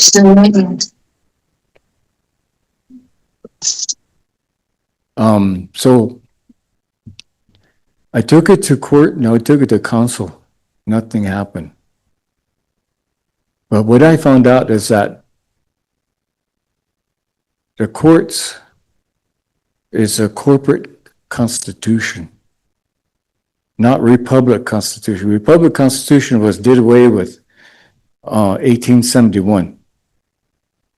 Everybody knows that. Act of 1871, when they ended treaty making, the Appropriations Act, by the 41st Congress under President Ulysses Grant. It's been corporation ever since till now. When you go to court, you will never win. Because you're a living man, you're sovereign. But the corporation is fiction. If you don't know the fiction, if you don't know the rules of the courts, you're going to lose.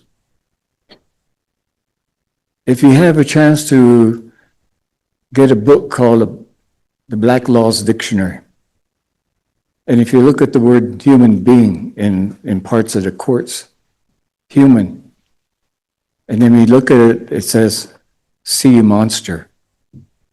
So then you go over to monster, flip through the dictionary, and the definition gives that a person cannot own property or land. Get a Black Laws Dictionary. You'll learn a lot. It's called trickery. They use that in a court. And in addition to that, we have corporations that in courts that have bar certified lawyers in a corporation of our tribal courts. Now I'm learning this, I'm just from another person that has knowledge about all these things. BAR certified. BAR stands for British Accredited Registry. That's where a lot of lawyers get certified. That's corporation. But guess where the corporation comes from? The United States government, Congress. That's why we have a hard time with our treaty gaining our land back. That 1871, if it wasn't there, we would have our republic. Constitution and treaties will be in full force, getting our land back. But that 1871 act is there, is blocking it. But do you know why? One of the reasons why they have the act of 1871 is because the United States owed money to the Crown for funding the Civil War.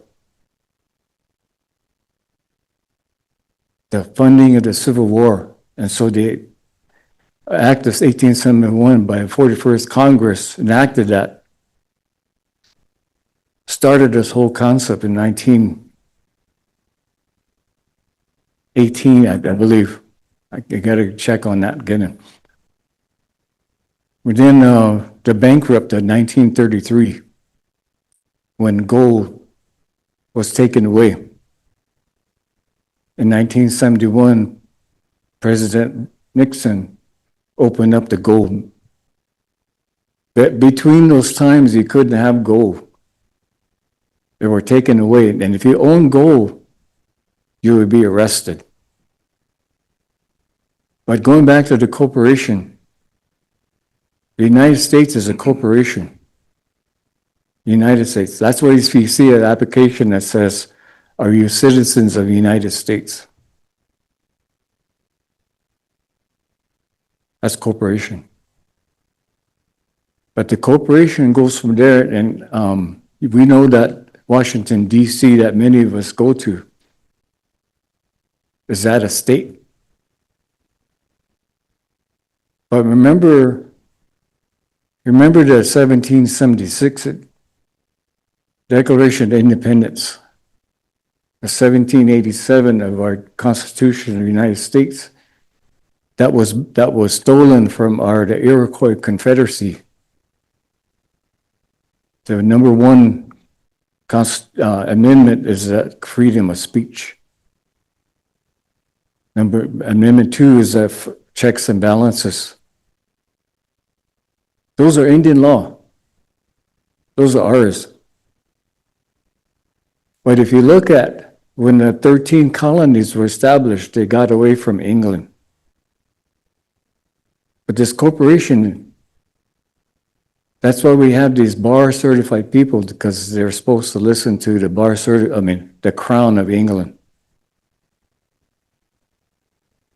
The Crown of England is controlled over 171 countries around the world.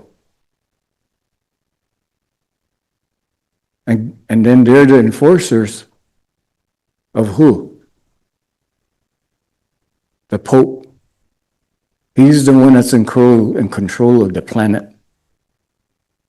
And when we talked about this a few months ago about going to the Vatican to talk to the Pope and rid the Papa bulls, I thought that was a good idea to do. But then again, it's a hard thing to do. The good thing is that Pope Leo is from Chicago.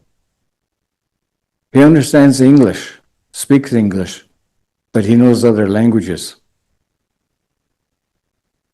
And we can talk to him about revoking the papables. But I guess I heard stories that many people went to the Vatican and tried doing that. How many times was it successful?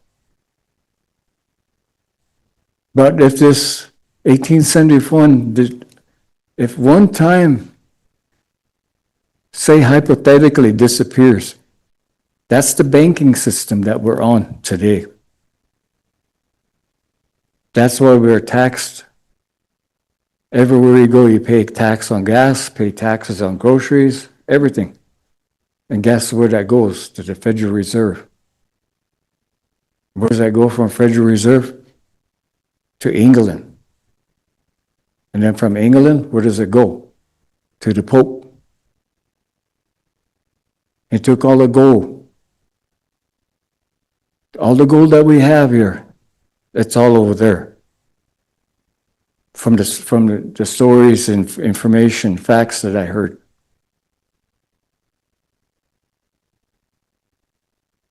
What if one day that act of 1871 disappears?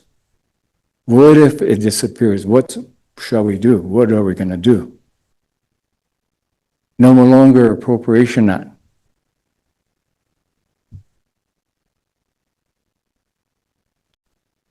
What do you think is going to happen? Our treaties are going to be in full force. And our lands are going to be back. And that's why this corporation we have on reservations in court.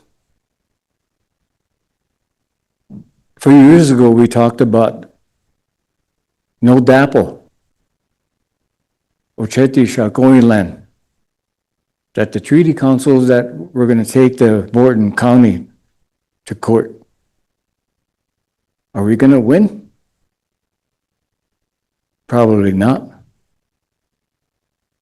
But remember that corporation is just a fiction. Just like Walmart's a corporation.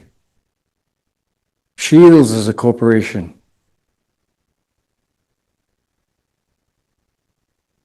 If you go to Walmart and go stand by the building and talk to that building, you're talking to a corporate. I'm a living being. Everybody here is a living being. So when you go to court, you're a living being. That's why our people are having a hard time winning in court. Because they have trickery to pull you in, to get you charged, get you fined, to build a bond. They take the bond from you, trust, and build that up. So if we're going to fight for treaty, I heard some lawyers say, don't trust me. I'm hold my pledge to the United States. I can give you tools to work with, but I can't help you. Because they're in it with the United States corporation too. That's why we have corporations at the reservation courts, tribal councils corporation.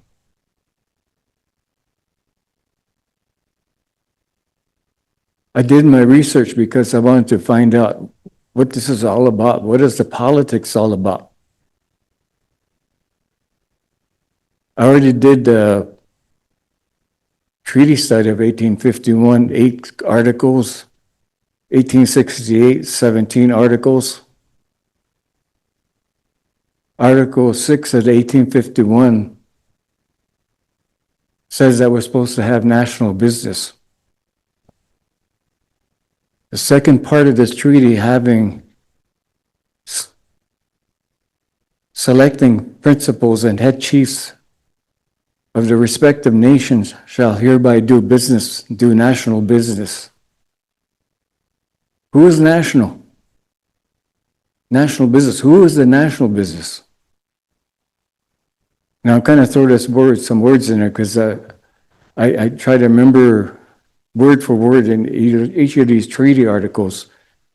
To do national business, and all laws will be binding by the successors during the good behavior. That's what Article 6, 1851 says. Now, what's happening, number 3, in Wakbawashte, We're bouncing off on a council to get a treaty office and the budget. We're still at it. I don't think we'll have a success in it, but even though how much time we spent, energy we spent telling them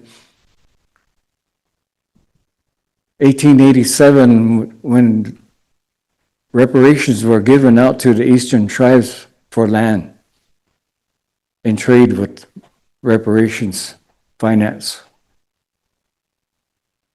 Ever since then, land. And so we brought the history of treaties.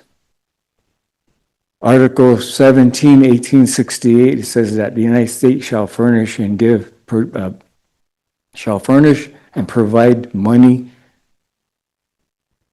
clothing, food, and other properties. And we asked for treaty office, a treaty budget.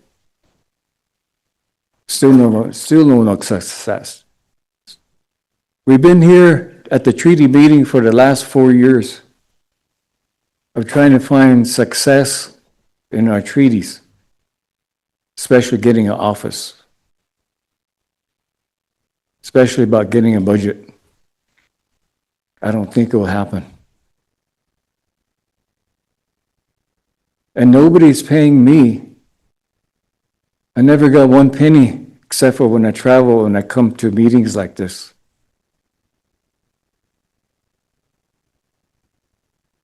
No money. I don't have a full-time job. I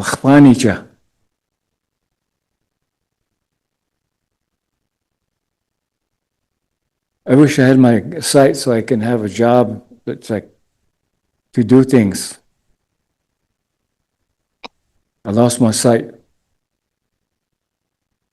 through the prescriptions and medicines of the federal government.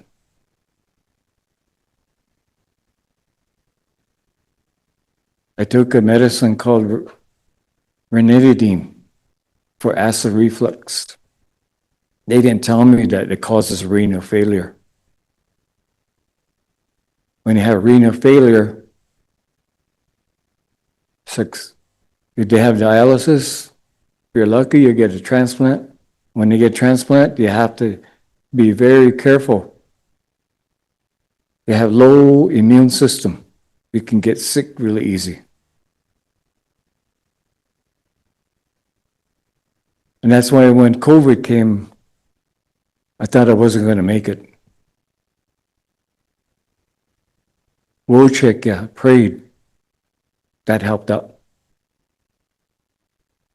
Like many of you guys had COVID. You know what you guys went through. It was really difficult. It wasn't easy. I caught mine in 2020, a few months after it came out.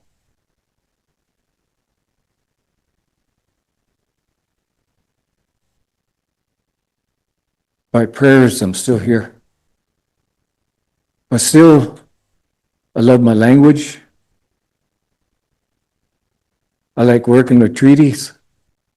I like to research. I like to learn. Somebody said, how come you can't see but you know all this stuff? Technology, A1. AI, I should say.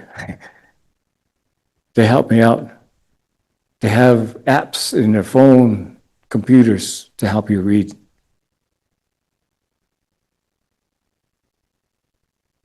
So those are things that I want to point out, those 3 things we're going to have to learn. But someday hopefully by miracle, something about this 1871 Act no longer pay taxes to the crown. Maybe someday it'll disappear. Who knows? But that's what we're just hoping that we maintain this land that belongs to us, all of us.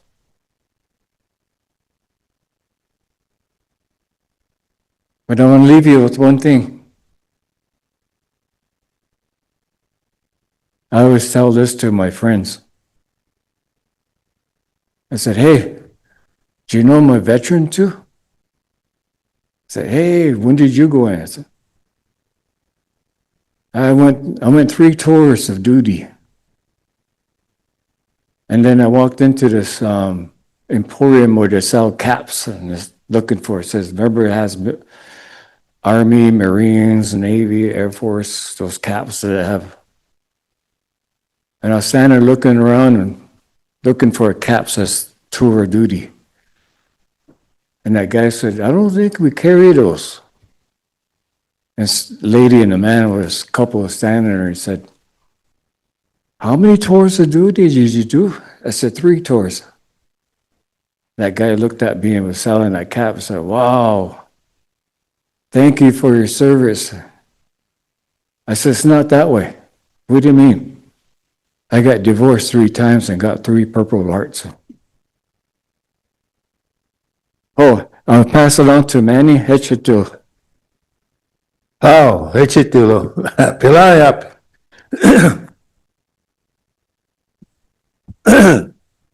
I mitaki pia tona ya hipi na tono. Wana gopta na kapi ena wopila chichiapi. Na ya tua he na la